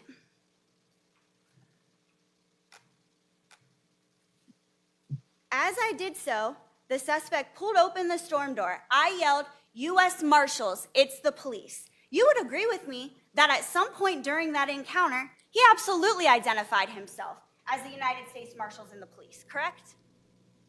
Yeah, but that's not the part you just said we were talking about, right? The portion when he's running from the car to the house, and what you just said, the line that's right after the highlighted portion is he's already at the house. He's at the storm door. So yes, I agree. Later, after he had run to the house, yes, there was the statement, U.S. Marshals, it's the police. That's not any of what we talked about so far. Nevertheless, he identified himself as the United States Marshals, it's the police, correct? Yes. Thank you. According to his statement, yes, that's right. Now, you provided a resume to be evaluated for your qualifications as a paid opinion witness, correct? I don't remember when I provided a resume, if that was before my retention or after. Can you look it up? Oh, I have no idea when I provided a resume. I wouldn't like separately track that. Nevertheless, you provided one, correct? Oh, sure. At some point, like when I turn in a report, I usually provide a copy of a resume that goes with it. Yeah. Now, your undergraduate degree wasn't in criminal justice, it was in English literature, correct? That's right. Now, before you even finished college, you spent a few years as an officer in Florida, true? Yeah, about 5. Yep. This was 25 years ago, though, right? Yeah, starting 25 years ago, ending just about 20 years ago, a little less than 20 years ago. So, and it was full-time for just less than 5 years, correct? Yeah, just less than 5 years. And so your last police work was even before the first iPhone came out in 2007, true? Yeah, I suppose that's right. My last work as a police officer was. Things have changed certainly since you've been an officer, correct? Oh yeah, tremendously. Absolutely. Now, while you were at that Tallahassee Police Department, how many fatal shootings were you the primary investigator for? None. None? None. While you were an officer, how many times did you testify in front of a jury about fatal shootings? Oh God, I have no idea. It wouldn't have been a ton, but I have no idea offhand. I don't know if there were any cases involving fatal shootings testified as a witness. Thank you. Now, you've never been a patrol supervisor or shift commander, correct? I've served as acting supervisor on a number of occasions as needed on patrol, but I've never held a position as a sergeant or certainly not as a watch commander, no. You were never on SWAT? No, I was on we didn't have SWAT, right? I was on a special response team. You said one was like a SWAT team and the other was a special response team. So nevertheless, sir, you've never been on SWAT, correct? Yeah, that's right. Now, you testified on direct examination earlier that tactics really aren't special. Do you recall that conversation with Mr. Schroyer? Yes. Okay. But SWAT is literally the acronym for Special Weapons and Tactics, correct? Yes, from the 1970s when we originated that. It was actually originally Special Weapons Attack Tactics, and then it switched to Special Weapons and, yes. I didn't ask you about the origin or anything like that. I just asked you, SWAT stands for Special Weapons and Tactics, correct? At most agencies, yes. And you were never trained as a SWAT officer, correct? No, I don't have any SWAT certifications. Now, while you worked at the Tallahassee Police Department, how many times, sir, did the Tallahassee Police Department ask you to be an expert witness for them?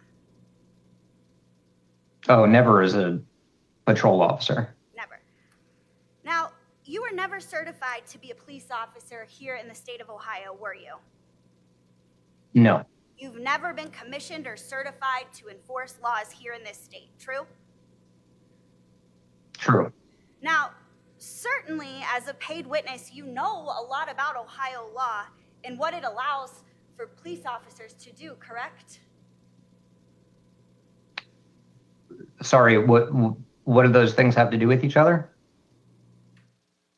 Sir, I told you my job as the lawyer is to ask the questions, and your job as the witness is to answer the questions. Remember when you agreed to that? Yeah. So, let me ask that question. Certainly you know a lot about Ohio law and what it allows police officers to do, correct? No, that's not my role as an expert. So, your testimony to this jury is that you don't know what Ohio law affords police officers here in this state? I believe my testimony to the jury was relatively clear that my role as an expert is to take an officer's actions and to compare them to generally accepted police practices. I don't ask, as I mentioned on direct, whether the officer acted consistently or inconsistently with their own agency's policies. I similarly don't ask whether the officer acted consistently or inconsistently with state law. That's a question for the jury, not for an expert. So you don't So even I think know- the short answer to your question, is no, I'm not applying a legal framework. It would be inappropriate for me to provide a legal framework or offer a legal answer as a police practices expert. So you're not aware of any laws in the state of Ohio that permit officers to use deadly force? I'm certainly aware of that, but it's not in my role as an expert, which is why I was confused when you asked earlier. I have some familiarity of Ohio law. I talk about Ohio law with my co-authors in the book, for example, and in other publications where I go through various state laws relating to use of force. But that's totally unrelated to my work as an expert, because my role as an expert is not to apply state law. It's to apply generally accepted practices, which are separate and quite distinct from state law. So are you saying that generally accepted police practices do not coincide with the law, Professor Stoughton? What I said was generally accepted principles and practices in policing as a distinct standard from state law. Do generally accepted police practices follow laws or not? Do they follow laws? Correct. Sure, officers have to act lawfully, but they don't stop at lawful. And you're not aware of the laws here in the state of Ohio that govern Jason Meade's use of force, correct? Sure, I have no special. In my role as an expert, I have no opinion as to the laws in Ohio and how they govern the use of force there. Now, certainly you've reviewed the State versus White case that I have sent you on multiple occasions, correct? I have. I sent it to you on February 7th, 2024, Sure. September 29th, 2025. Sure. Nope. Overruled. November of 2025, Yeah, somewhere in November. April 16th of 2026, Yeah, okay. May 1st of 2026. I have no idea, but sure. Do you need time to look? I don't want you testifying to things that you have no idea about in front of this jury. I am happy to accept your representations, but no, once I start going through my emails, my day gets even worse. Understood. Now, you would agree with me that State versus White is a seminal case here in the state of Ohio, correct? For what? Overruled if he Sir, you're a law professor, correct? Yes, I am. A seminal case in what respect? Like a seminal case for a particular proposition, right? Like, State of Ohio for police use of force. You would agree with that, correct? We're talking about a police use of force here, sir, Sure. right? And you would agree Sure. with me that that case is in fact seminal, true? sure. You could understand why I would want you to know about State versus White, because it allows you to be a better aid to the jury. Would you agree with that?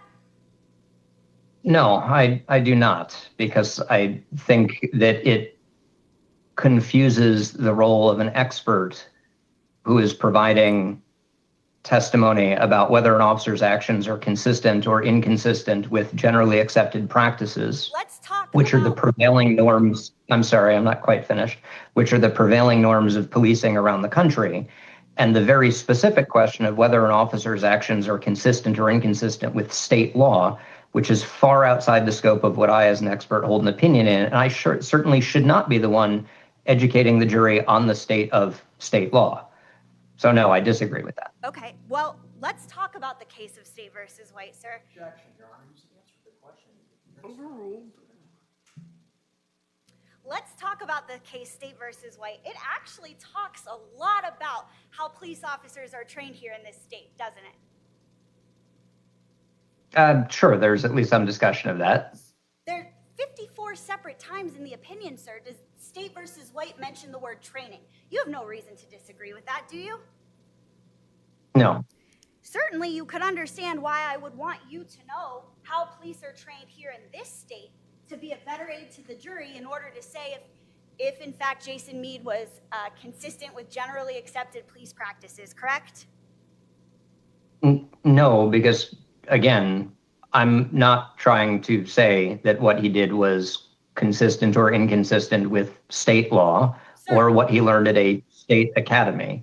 My role as an expert is to assess whether an officer acted consistent with a standard that exists separate and apart from State v. White or the standards you're referring to. Our officers. So I don't think it would. I don't think it would be helpful for me as an expert to try and inform the jury about the state-specific aspects that you're talking about. You don't think it would be beneficial to inform the jury of how police officers are trained here in the state of Ohio? Yes or no, sir? I don't think it would be helpful for me to do that, since that's far outside my scope as an expert. I think that might be appropriate for some other witnesses to do, but it is outside of my scope as an expert to do that. Sir, do you know what yes or no means? Objection. It's argumentative, Your Honor. All right, I'm going to sustain that. Let's continue with the questions. So, generally accepted police practices are different than how police officers are trained here in the state of Ohio? I would say that generally accepted practices are reflected in how officers are trained, certainly reflected in how officers are trained everywhere. But there are aspects of training that may well go beyond generally accepted practices. And there are aspects of generally accepted practices that may be presented in ways other than training, like in the form of policy, for example, or report standards. So again, police officers are trained based on generally accepted police practices. True? Not as directly as you're describing, but yes. Is there a reason why you don't want the members of the jury to know the answer to my question? I answered your question. Your question has some implicit assumptions that I think hide the actual relationship between generally accepted practices and police training. It's not that I don't want to provide that, it's that I do want to provide that. That's why I'm going beyond the very limited ways that you're asking the questions, which obscure the accuracy of the answer. Let's talk about generally accepted police practices, sir. You would agree with me that it is a generally accepted police practice that a serious and imminent threat to an officer's safety will permit him to respond with gunfire, correct? No, you'd need to clarify that a little bit more, right? It's an imminent threat of serious bodily injury or death, not just a serious threat to an officer's safety. But with that wording adjustment, yes, I agree with you. You would agree with me that it is a generally accepted police practice that a serious and imminent threat of serious bodily harm or death to an officer or to others will permit him to respond with gunfire, correct? Yes, with that revision, yes. Now, there's only one standard by which the members of this jury are able to judge a use of force, correct? Sure. Yeah, a criminal jury is only asked to answer one relevant question. Yes. There's one standard by which the members of these juries will be instructed by the judge to evaluate this use of force, correct? I assume so. I don't want to presume what the judge is going to instruct the jury on, but I would presume so. I'm not asking you to presume. I actually sent you copies of prior jury instructions that have been provided here in this courtroom, correct? I think that was on the list, yes. Then in those jury instructions, the one standard by which these folks are to evaluate this use of deadly force is one standard, and that's the Graham versus Connor standard, correct? I did not look at the jury instructions, so I'm happy to accept your representation of that. Sir, I sent them to you back in 2024. You didn't have time to look at those jury instructions either? No, it's not a matter of time. It's that before I do additional review and work additional hours on the case, I consult with the attorneys who retain me and ask whether it's appropriate for me to do that. In the event that it's not going to actually assist my review by helping me apply generally accepted practices or principles of policing to the case, then I would expect to be told, don't do that additional review. Is that So it's not a lack of... Stephen, do not speak over him. I'm going to object, Your Honor. Overruled. You can ask a question. Is that what these prosecutors told you, was don't review the jury instructions that I had sent you? I don't remember if it was the jury instructions specifically, but there was certainly a general communication where I sent the request to review additional documents to the attorneys, as I've done with all of your emails. And then I believe they kicked it up to an administrator, and yeah, so I understand the decision. So they told you don't review the jury instructions?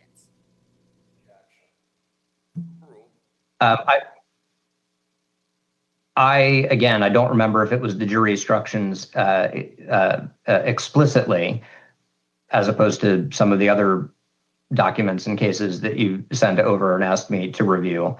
But the short version, and thinking about the prosecutor's office generally and not the two gentlemen there, yes. Thank you. Now, you're aware that Graham versus Connor is the case from the United States Supreme Court, correct? It is, yes. It's the law of the land, true? It sets the Fourth Amendment civil standard for use of force, yes. And states can't say, we don't want to follow this standard because it's a mandate from the Supreme Court, correct? No. It sets a minimum standard of protection. States are free to adopt more restrictive standards with regard to the use of force, but they can't fall below the level of objective reasonableness established in Graham v. Connor. But they at least have to follow the standard in Graham versus Connor, true? Actually, no, they don't have to have a law at all. In fact, a handful of states don't have any use of force statute or case law. So there's no requirement. The federal government does not have the authority to require the states to do something. That would violate anti-commandeering. Sir, Graham versus Connor, every police officer is judged by the Graham versus Connor standard of not being able to use 20/20 hindsight. True or false?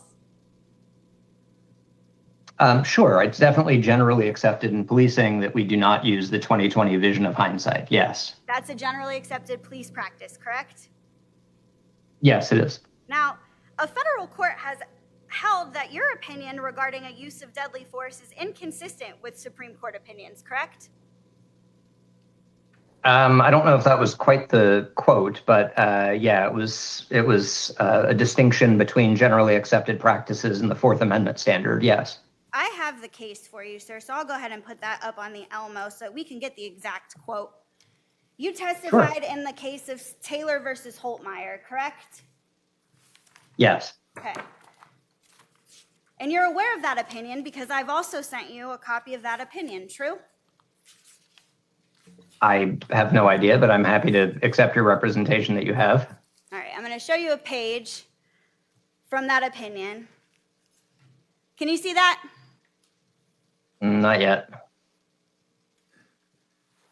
Yes. To begin with, Stoughton's opinion regarding the use of deadly force is inconsistent with the Supreme Court opinion in Scott versus Harris. Did I read that correctly? I'm sorry. Okay, can you put it back up?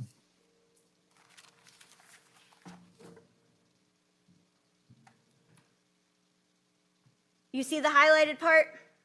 I'll cover. I do, but it's moving around. It's moving around a lot. So it says, but to begin with, Stoughton's opinion regarding the use of deadly force is inconsistent with the Supreme Court opinion in Scott versus Harris.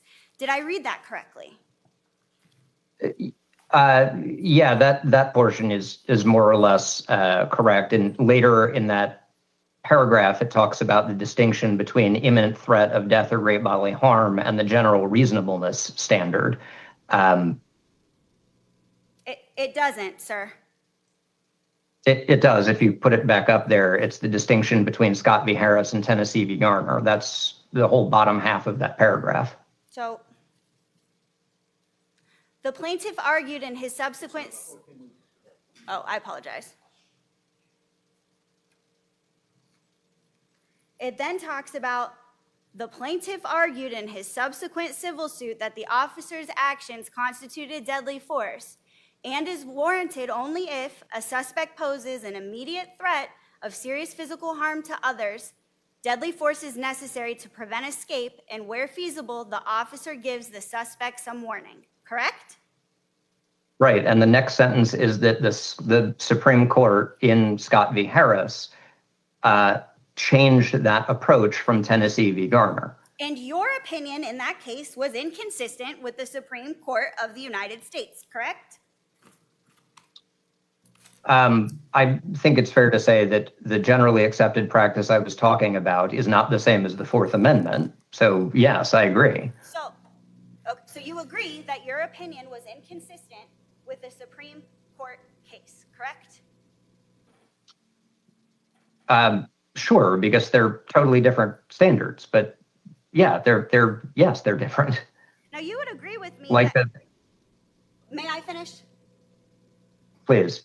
You would agree with me that Graham's prohibition for using 20/20 hindsight includes comparative speculation about what an officer could have done differently or whether he should have employed alternate tactics, correct? That's not in Graham. That's language from White, I believe. That's correct. So you would agree that generally accepted police practices, 20/20 hindsight, excludes comparative speculation about an officer, about what an officer could have done differently or whether he should have employed different tactics, correct? No, not exactly correct, right? So what that language that you're reading and referring to means is that just because an officer had an alternative available, that does not mean that the officer's chosen course of action was inappropriate or violated the Fourth Amendment, right? That does not mean the idea that just because there is an alternative, an officer's action is not necessarily unreasonable is definitely correct. But that's very different than the idea that if an officer does something wrong, inevitably, if an officer does something wrong, there are alternatives, right? So I agree with the idea that just because there are alternatives, that does not establish wrongdoing by the officer. But that's not the relevant question. What I'm doing is actually flipping that entirely and saying there was wrongdoing by the officer, and therefore there are other alternatives. But those are totally different things. Sir, that wasn't my question. My question was, you would agree with me here in this state that Graham's prohibition from using the 2020 vision of hindsight extends to the testimony of even the most erudite police procedure consultant when it crosses into the prohibited territory of second guessing and armchair reflection. Do you agree with that? Yeah, that's what I just said. Yes. This includes comparative speculation couched in backward-looking terms about what an officer could have or might have done differently, and whether he should have employed alternate or lesser means of force or different tactics. You agree with that, true? Yeah, again, that's entirely consistent with what I just said, right? What the court there is communicating. Sir, I don't need your believe. explanation. Don't speak over him. It would be, this would go a lot quicker, sir. You're But on a the- deadline of 12:15, correct? Yeah, that's the ideal. But that paragraph that you're talking about, I entirely agree that just because there is some backward-looking alternative available, that does not establish officer wrongdoing. That's right. That's inevitably right. As I pointed out on direct, there are a whole spectrum of options, and an officer who chooses one reasonable option will also have other reasonable options. So it can't possibly be the case that the availability of other options will make an officer's actions wrong. However, an officer can act in a way that is wrong. And if an officer acts in a tactically unsound way or uses force when they shouldn't, there's very clearly an alternative. The alternatives don't do the wrong thing. So the approach that you're suggesting, that if there is any possible alternative, that somehow obviates the ability to analyze the incident, just isn't right. It can't be right, because even when an officer does the most egregious thing possible, there is the alternative. The alternative is don't do that thing. Sir, I asked you if that's what that says. I did not ask for that entire explanation. Your Honor, at this point, I would move to strike the witness's response as non-responsive. He continues to elaborate, knowing that he's got a 12:15 deadline, instead of just answering the questions as yes or no. You can move on.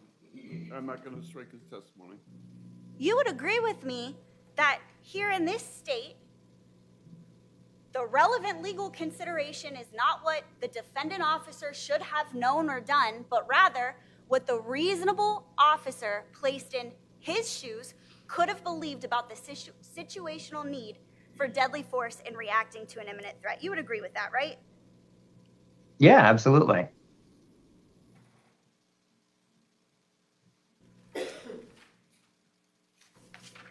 Now, during direct examination with Mr. Schroyer, you talked about an increase in danger equals an increase in tactical risk. Do you recall that conversation? Yes, I recall talking about tactical risk and danger, but I think the way you phrased it is not quite right. But yes, I recall the conversation. Now, you talked a lot about a topic called officer-created jeopardy on direct examination. You would agree with that, right? No, I don't think I ever used that phrase. I'm not saying you use the phrase, sir. I'm talking about the concept that an increase in tactical risk means the officer goes ahead and puts himself in jeopardy, right? Yeah, so that's not what officer-created jeopardy means. Officer-created jeopardy is a way of referring to unjustified risk-taking. Yeah, sure, we definitely talked about unjustified risk-taking, but that's not the way you just defined it. And that's what officer-created jeopardy is, right?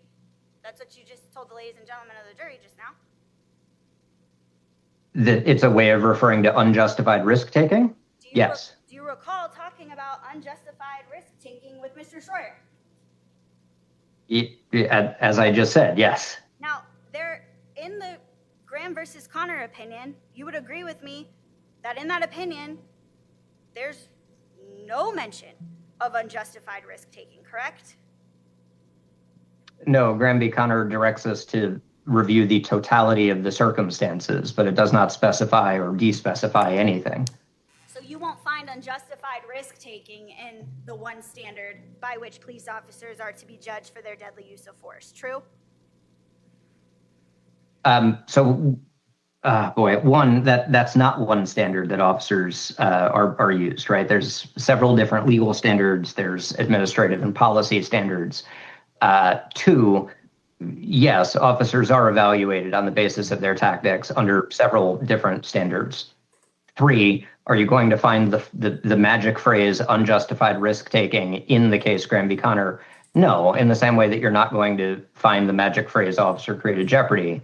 But that case does direct us to examine the totality of the circumstances of a use of force incident. Sir, you would agree with me that the jury here today is not going to judge on policies, correct? I hope not. So we're here, you and I are here, talking about the Supreme Court standard, Graham versus Connor. Can you make a commitment to me to confine your answers to Graham versus Connor? And this will get you out on time. Yeah, so when you ask the question, is this the one standard that police are analyzed under? The answer is no, right? It's not the one standard. And saying, okay, but can we just pretend it's the one standard? And then when I say it's the one standard, like, that's a really confusing representation of my testimony. Sir, it's the one because standard. The answer is, Not speak over him. It's the one standard that juries. they're Overruled. I mean, ask the question, but do not speak over him. Thank you, Judge. Because Carmen will kill me.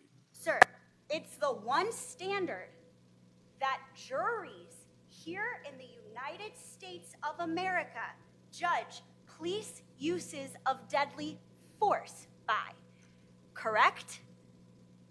No. 46 states have deadly force statutes. A jury that's convened to assess an officer's actions under state law applies their deadly force statutes. A jury that's convened to analyze the Fourth Amendment propriety of an officer's actions will apply the Fourth Amendment, which is a combination of Graham v. Connor and also the actual deadly force case of Tennessee v. Garner, along with the other line of federal cases that are applied in whatever jurisdiction we're talking about. So when we're talking about juries, no, they don't just apply Graham v. Connor. They also... Are the state statutes different than Graham versus Connor? Yes, in many respects they can be, yes. Ohio, from what I understand, adopts Graham v. Connor. It's not important in Ohio because it's the Fourth Amendment. It's important because that's the state law standard that the state adopted. That's where it got it from. I thought you said you weren't familiar with Ohio law. Now you are? I'm not familiar with Ohio law in the way that I'm applying it as an expert, but we were talking about State v. White, and that's what that case did. Correct. So here in the state of Ohio follows Graham versus Connor in State versus White. True or false? Sure, yes. It incorporates Graham v. Connor into state law in that case, yes. Now, the phrase that you used, that hindsight is 20/20, you talked about how it's prohibited in front of a jury. I think you stated that if officers don't know what's going on at the time, then you shouldn't take that into consideration. Do you recall that line of questioning by Mr. Schroyer? I'm not sure what you're referring to there. You said the phrase hindsight 20/20 means that you can't look at what the officer does not know, correct? No, that's not quite right. So you don't look at information that was not reasonably available to the officer, right? And the example was the rigid plastic object that an officer reasonably believes is a knife, and unbeknownst to the officer, it turns out to not be a knife. But that's not the same thing as information that the officer is that the officer does not know, right? I'm not sure I understand what you're asking. Okay, so you just said you don't look at information that's not reasonably known to the officer, right? I wrote it down. Yeah, right. You look at the situation as it would have reasonably appeared to the officer on the scene, right? Or the information that was reasonably available to the officer. That does include looking at information that's not available, right? Because if it's not available, then like the reality of the plastic toy instead of a knife. So that's still part of the analysis, but you don't imbue that knowledge learned later to the officer. Don't look at info that's not reasonably available to the officer. I'll say it again for you. Yeah, Okay? yeah, that's right. So, if an officer doesn't know where that person with the plastic knife was coming from, doesn't know that he just left the Subway store, hindsight prohibits that, correct? Yes. And if the officer saw this person with a hood up, covering his ears, and the officer doesn't know that that person had AirPods in, that's prohibited from 2020 hindsight, correct? It's certainly prohibited to assume that the officer was aware of that, right? Yes, absolutely. It does not mean that that's not relevant, but it's not relevant for purposes of what the officer was aware of. It certainly can be relevant for assessing the propriety of an officer's observations after the fact, but it's not to dictate the officer's perceptions because the officer couldn't know that information. But it can make reported information more or less likely, sure. That's not what I asked. It is. It's literally what you asked. You talked about the use of information that was not reasonably available to the officer at the time, and I explained why that is both not useful and not permitted in one part of the analysis, and why it is useful and permitted in a different piece of the analysis. And what was the information that I gave you that wasn't reasonably available? You provided two pieces of information, one of which is where Mr. Goodson was previously at the subway and whether he had earpods in. And my observation with both of those is we should not assume that the officer was aware of either of those pieces of information. But both of those pieces of information can still be relevant to determine what actually happened, which is different than what the officer perceived and can help us answer the question of whether the officer's perceptions were reasonable. Again, I'm only asking you what hindsight prohibits. You would agree with me Right. that hindsight prohibits whether or not Mr. Goodson had a CCW permit if that information was not reasonably available to Jason Meade. You would agree with that, sir, right? It would be inappropriate. Hindsight would prohibit assuming that the officer was aware of that. Yes, I agree. You would agree with me that hindsight would prohibit coming into the equation that Casey Goodson was going into his house if the officer, Jason Meade, did not know that that was his house, correct? Sure, without the officers, without having any information about the house or who lived at the house, we have neither, yes, we have neither reason to believe that this is or is not his house. Yes. Now, you're aware that the standard here in the state of Ohio, when judging whether or not a deadly use of force incident was reasonable, that you have to stand in the defendant officer's shoes, experiencing everything that he experienced and acting within the limits of his knowledge as it then existed, correct?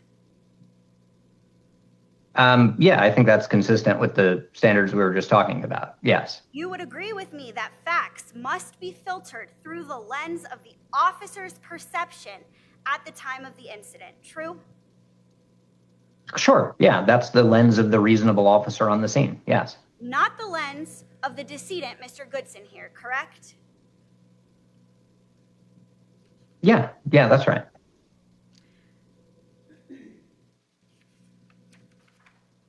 Now, I want to talk to you a little bit about, Mr. Schroyer touched on it on direct examination.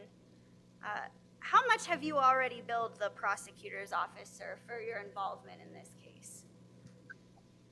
At this point, I think I'm in the area of 90 hours on the case. 90 hours, and that's, what, 3 385, so I'll do. Three Yeah. it's right around the $35,000 since I was retained in 2022. Yeah, so I think 385 times 90 comes out to $34,650. So you're saying you've billed $34,000, roughly $34,000, $650 to the government? I mean, roughly that amount in the last, like, almost 4 years. Yeah, something like that. You would agree that the government works for taxpayers, true? Sure. And so the taxpayers are paying you $385 an hour, correct? Overruled. I suppose indirectly. I mean, the Franklin County Prosecutor's Office is paying me, and I assume they get all or most of their funding from taxpayers. So I'm definitely not an expert in the funding of the county prosecutor's office. But certainly you've sent bills to them, true? Yeah. And how much is the state paying you per hour to testify right now? I have a $3.85 an hour rate on days when I'm expected to testify. It's an 8-hour minimum, but there's a contract maximum that I think we're running into. So you're getting paid today $385 an hour times 8, even though you're not going to be testifying for 8 hours. Is that true? That would be my normal invoice practice. As I said, I think we're running into a contract maximum. So it is less than that by some amount, but I haven't done the math yet. What's that contract maximum, sir?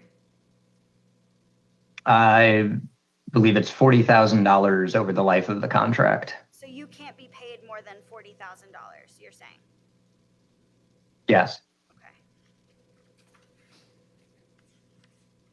Now, I want to talk to you about cases that you've been involved in where you're testifying at trial, okay? Are you with me? Sure. Perfect. I think so. Cases that I've testified. Correct, at trial, okay? At what? We're going to talk to you about cases that you've testified while in trial, okay? Okay. All right. All right. You have your case list there, sir? I can. Let me know when you get a second to pull it up. Okay. Give me just a second.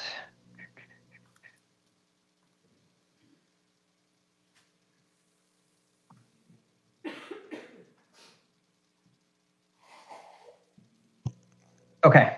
Okay. I want you to go through all of your cases that you have testified in at a trial and tell me where you have testified that the officer did something improperly. Okay. So just trial, not grand jury. Grand jury. You got it, sir. Just trial. Or that's deposition. That's trial. Okay, and I'm sorry, it's testimony at trial that an officer did something improper. That the use of force was improper. Oh God, I would have to go back and check each individual case to see what my opinions were on the use of force, but I can certainly give you some broad sense there. So one was Ohio v. Grubb. That was trial testimony. You testified there. Sorry, sir. You testified there that the police officers' tactics were outside of generally accepted police practices, correct? Yes. And the jury didn't agree with you, did they? Counsel, want to approach? I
versus Grubb case, correct?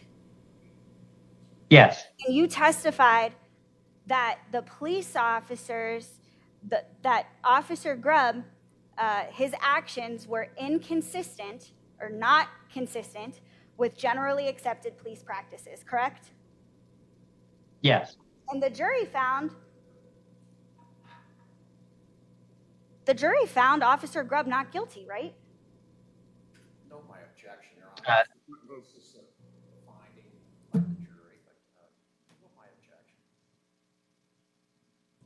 The jury disagreed with you, correct, Professor? I have no idea if the jury had any opinions as to whether his actions were consistent or inconsistent with generally accepted practices. I think it's probably fair to say that the jury concluded there wasn't proof beyond a reasonable doubt of a crime, which, again, is not the same thing and not a question that I'm answering. So the jury found Officer Grubb not guilty after you testified that his tactics were improper. True or false? No, my objection. Yeah, that's right. All right, continue on, sir. Okay. That's deposition. I think the next one is People v. Grayson.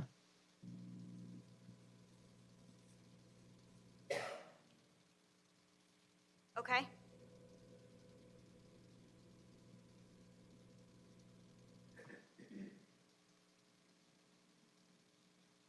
Do you want me to have the same discussion about that one or just go on to the next one? No, sir, let's just go through them. Okay. That's a deposition.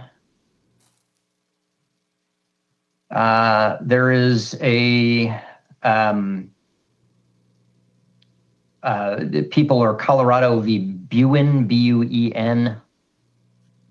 That's related to the shooting of Christian Glass. That was trial testimony.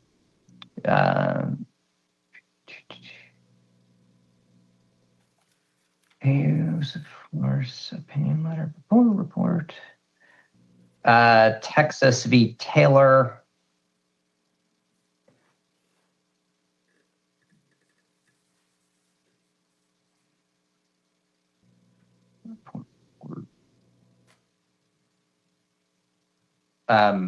This case.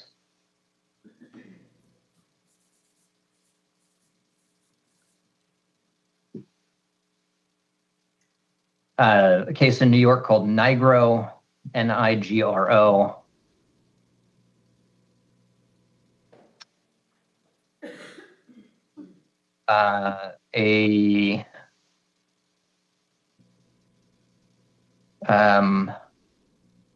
No, that wasn't a trial. Herndon v. Henderson Police Department.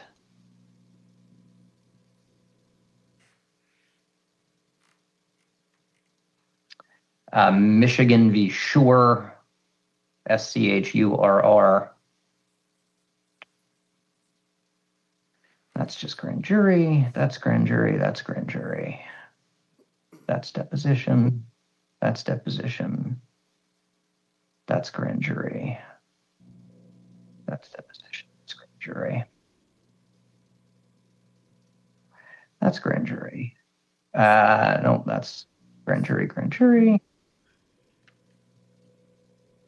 Deposition. Minnesota v. Potter.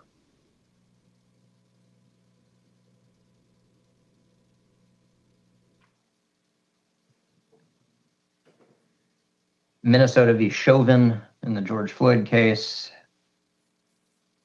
Well, one of the four officers. Ohio v. Coy.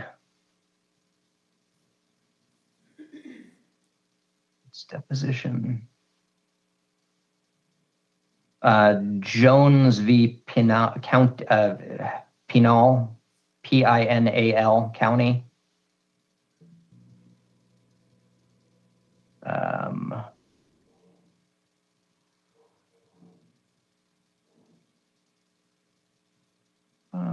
Deposition trial.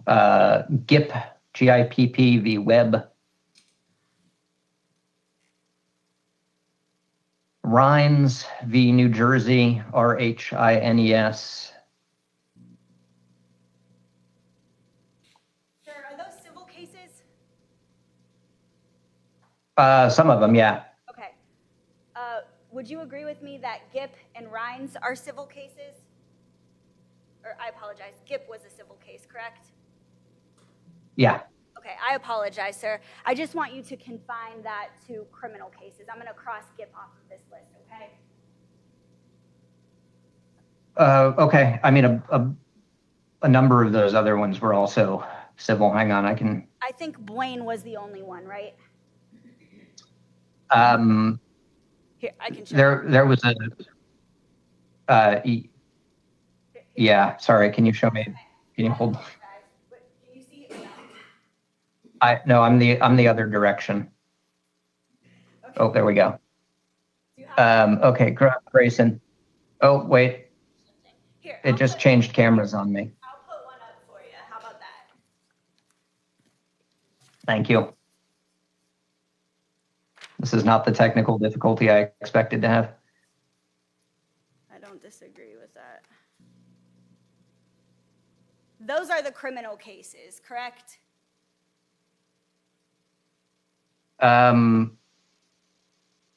Yeah, so one of the glasses is not one of those. It's a civil and a criminal. There are two different cases, so one of those is not.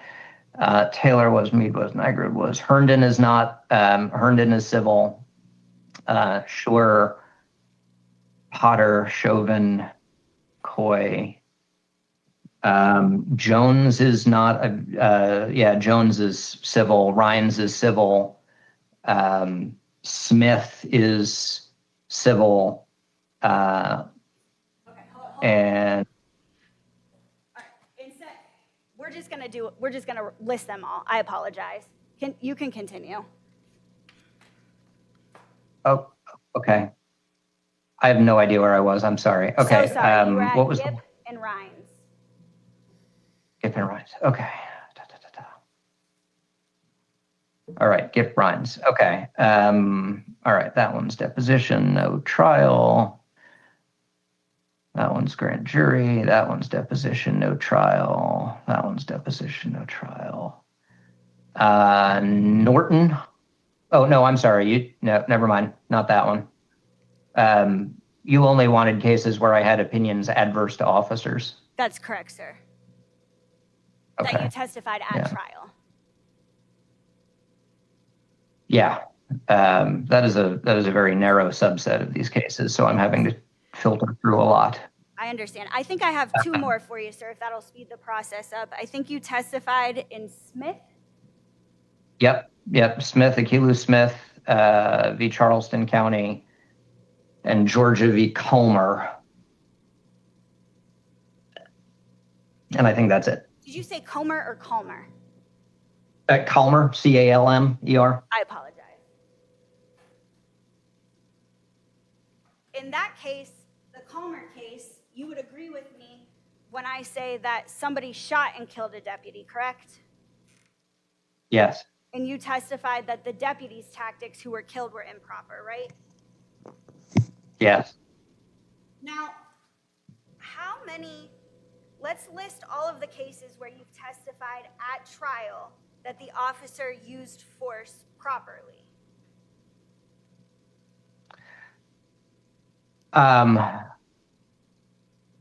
Okay. So can I see that list again? Because there are aspects of multiple cases on that list where there was some potentially proper use of force as well as an improper tactic or use of force. So some of the cases are going to fit into more than one category here. So, Like there were aspects of the Chauvin case, for example, that I testified are entirely proper and consistent with generally accepted practices. There are just other aspects that are not. so I want to talk about only cases where you have Hold on, testified. Counsel, hold on for a second. Do all the council want to approach?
you've never testified at trial on behalf of a police officer that all of his tactics were in fact, his or her tactics were in fact proper, correct? Sure. Yeah, those cases don't go to trial. So yeah, I have a bunch of grand juries with that as testimony or reports as that as testimony. But in terms of trial, no. Thank you, sir. Now I want to talk about your words in your report quickly. You would agree with me that you write in your report, the video reflects a northbound vehicle that traveled through the intersection. That's on page 12 of your supplemental report. You would agree with that, correct? Yes, I think. Do you need me to put it Or, up? where? Yeah, if you don't mind, I'm trying to figure out where on page 12 we're looking at.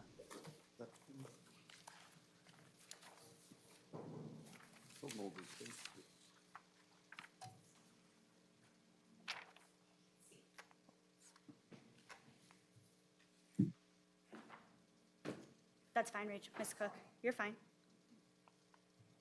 You prevented me from seeing anything.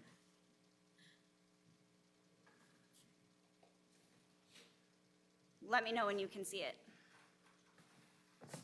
Yep, it's up. Okay, you agree with me that the video of Carl and Ferris reflects a northbound vehicle that traveled through the intersection, correct? Yes. You would agree with me that on page 13 of your report, that it is uncontroverted that Jason Meade absolutely radioed to his team members what was occurring at the intersection of Carl and Ferris, correct? Yeah, we have Meade stating that, and I think one of the other officers in the record. Hold on one second, so sorry. Basis for your objection? I apologize. I'll ask him on redirect. You can continue answering. We were talking about that Jason Meade radioed to his team what was occurring at Carl and Ferris. You would agree with that, correct? Yeah, we have Mr. Meade's statement to that effect, and one of the other, I think, SoFast members who said that he described something, although I don't remember there being any location attached to it. I don't remember that part. You would agree with me when I say that all of the SoFast team ended up back at 3996 Estates Place. You reviewed some of that information, correct? I did. I think that's right. My only hesitation is I don't know who all was on the SoFast team to have been for all of them to be there, but my understanding is yes, they all ended up there. Thank you. You would agree with me when I say that based on the information that you reviewed, at least 3 of the officers saw Mr. Goodson running eventually, correct? Objection. Objection, Your Honor. Hold on. Basis? There's nothing in evidence. I didn't hear that. Overruled. You can answer it. It's all hearsay. Overruled. You would agree with me, Thank you. Please. You would agree with me, sir, when I say that 3 officers saw Mr. Goodson take off running eventually, correct? It was not described as running by all 3 of them, but all 3 of them described, I think one described, or maybe 2 of them described him running, and one of them described him walking and picking up his pace a bit. Thank you. You would agree with me that based on the information that you reviewed, at least 3 people indicated that commands to show hands were given prior to shots being fired, correct? Yes. You would agree with me, sir, that there was a gun found near Mr. Goodson, correct? Yes, so I understand. You would agree with me that that gun was black, correct? Yes. It was a semi-automatic handgun with an extended magazine, correct? I would have to go back and look for the detail on the magazine, but yes, it was definitely a black semi-automatic. Would you like to see a picture picture, sir, will you take my representation that it is an extended magazine? No, I'm happy to accept your representation. You would agree with me, sir, that if Mr. Goodson turned and pointed a firearm at Deputy Meade, then Meade's decision to shoot was appropriate, reasonable, and consistent with generally accepted police practices, correct? I do, yes. Because at that point, somebody pointing a gun at you is in fact an imminent threat, true? Yes. You would agree with me that if a police officer sees a man with a semi-automatic gun and an extended magazine driving his car and pointing that weapon at people, that that officer should pursue that person to investigate further, true?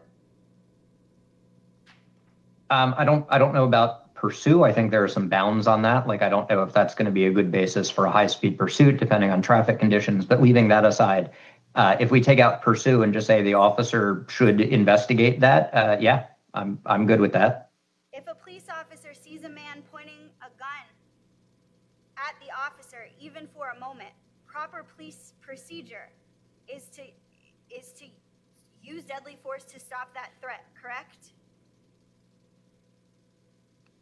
Ask that question one more time for me, please. Sorry, it was a poorly worded question. If a police officer sees a man with a gun, pointing that gun at that police officer, even for a split second, proper police procedure is to use deadly force to stop that threat, true? It often can be. Now, if it's only for a split second and then it's not pointed anymore, the situation has changed. But if we mean like the gun does not have to be pointed for an extended period, yeah, I totally agree. You would agree that it does not have to be pointed for an extended period of time, correct? Yes. And it certainly does not have to be fired in order for the officer to use deadly force, correct? That's correct. If someone pointed a semi-automatic handgun with an extended magazine at you, would you be in fear for your life? Overruled. It would depend a bit on the circumstances, but I think there's a high likelihood, yes. Is there a circumstance, sir, in which you can think of somebody pointing a semi-automatic handgun with an extended magazine at you that you wouldn't be afraid? Sure. If they're 2 miles away, or if I'm in some kind of MRAP or Bearcat or something like that, looking through a protected port, right, then pointing the gun doesn't really mean a whole lot because there's no opportunity. But again, in most circumstances, sure. What if you were 15 feet away? You'd be in fear for your life, correct? Yeah, 15 feet with nothing in between me and the gun, yeah. If someone pointed a gun at you, you would respond as you were trained, correct? I certainly hope so. You'd fire your own gun, wouldn't you? I think there's a pretty good likelihood of it, yes. More likely than not? Again, subject to some idiosyncrasies in any given situation, but yes. Now, sir, you would agree with me that 33 is greater than 5, true? I mean, just as like numbers, yes, 33 is greater than 5, And if yes. police officers came in who had 33 years of experience as a police officer, you would agree that they're more experienced than you, correct? Sure, they have more time doing policing, yes. You would agree that if the lead And they're- investigator agreed that it is likely that Jason did the U-turn because he saw a gun, do you have any reason to disagree with the lead investigator for the government? I'm sorry, that Jason, that Mr. Meade did a U-turn because he saw a gun? Is that what the question was? Correct. Do you have any evidence to quarrel with that? Oh, no, I don't even try and get involved in why anyone does anything in terms of subjective motivations. So if someone says I did it for this reason, I note that they said they did it for that reason, but I never quibble with the subjective stuff. I just note what is being said and whether there are discrepancies or not. So you would agree that if the lead investigator agreed that it's likely Jason did the U-turn because he saw a gun, you have no reason to disagree with that based off of everything that you reviewed, correct? Sure, I have no idea why anyone did anything, but I think it's fair to say that like the available evidence is that Jason Meade said he did the U-turn because he saw a gun, and yep, that is true. That is a statement. Thank you, Professor. Professor. I have no further questions at this time. Does counsel want to approach? Not everybody.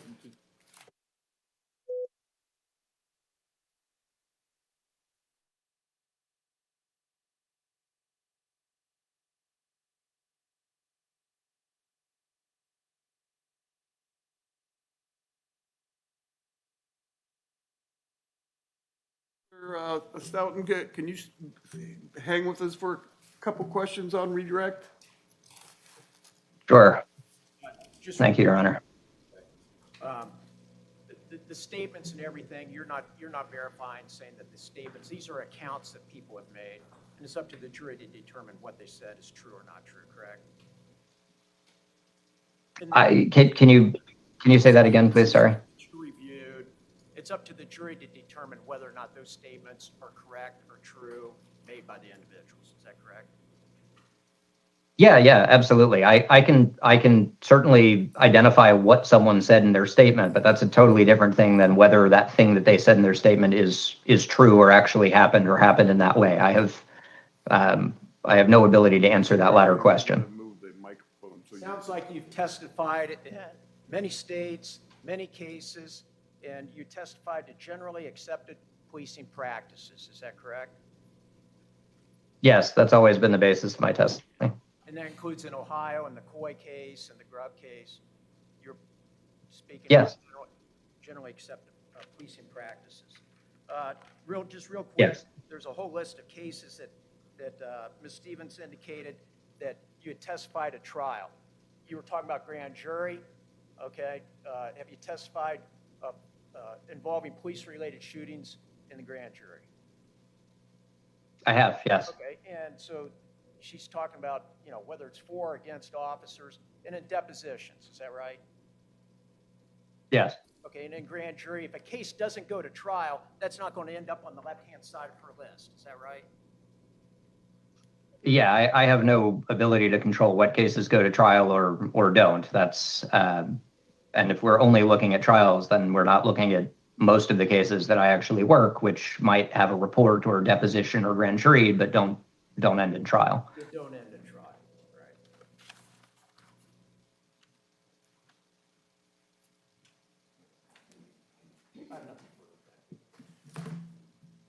All right, counsel, all want to approach? Oh,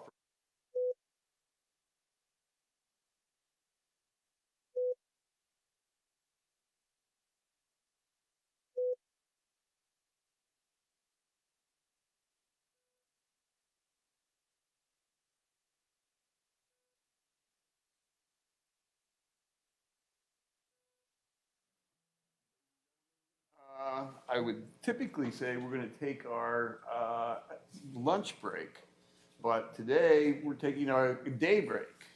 So if you can be back tomorrow at 8:45 and start at 9, go enjoy the weather. Do not discuss this case among yourselves. Do not permit anyone to discuss it with you or in your presence. It is your duty not to form or express an opinion on the case until it is finally submitted to you.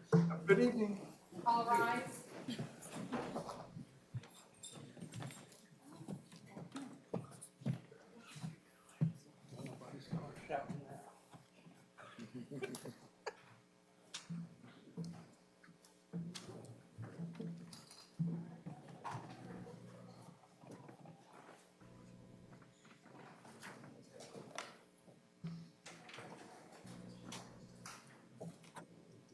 Please don't have a seat. Do you guys know what exhibits you guys are gonna want? You can have, I have I have my docket that I'm gonna have to go What through. I'm gonna suggest is give us a little time, you've got other things to do right at the moment. Reassemble. Yeah, that's fine. Good. I've got 27 other cases I gotta deal with. What time would you like us back? Whenever you do, after lunch, 1:30, 2. I mean, yeah. Thank you, Your Honor. Should we get with the jury instructions at that time? Rachel, give me the yes. I'm sorry, Megan, you're sitting in Rachel's chair. Yeah, Megan.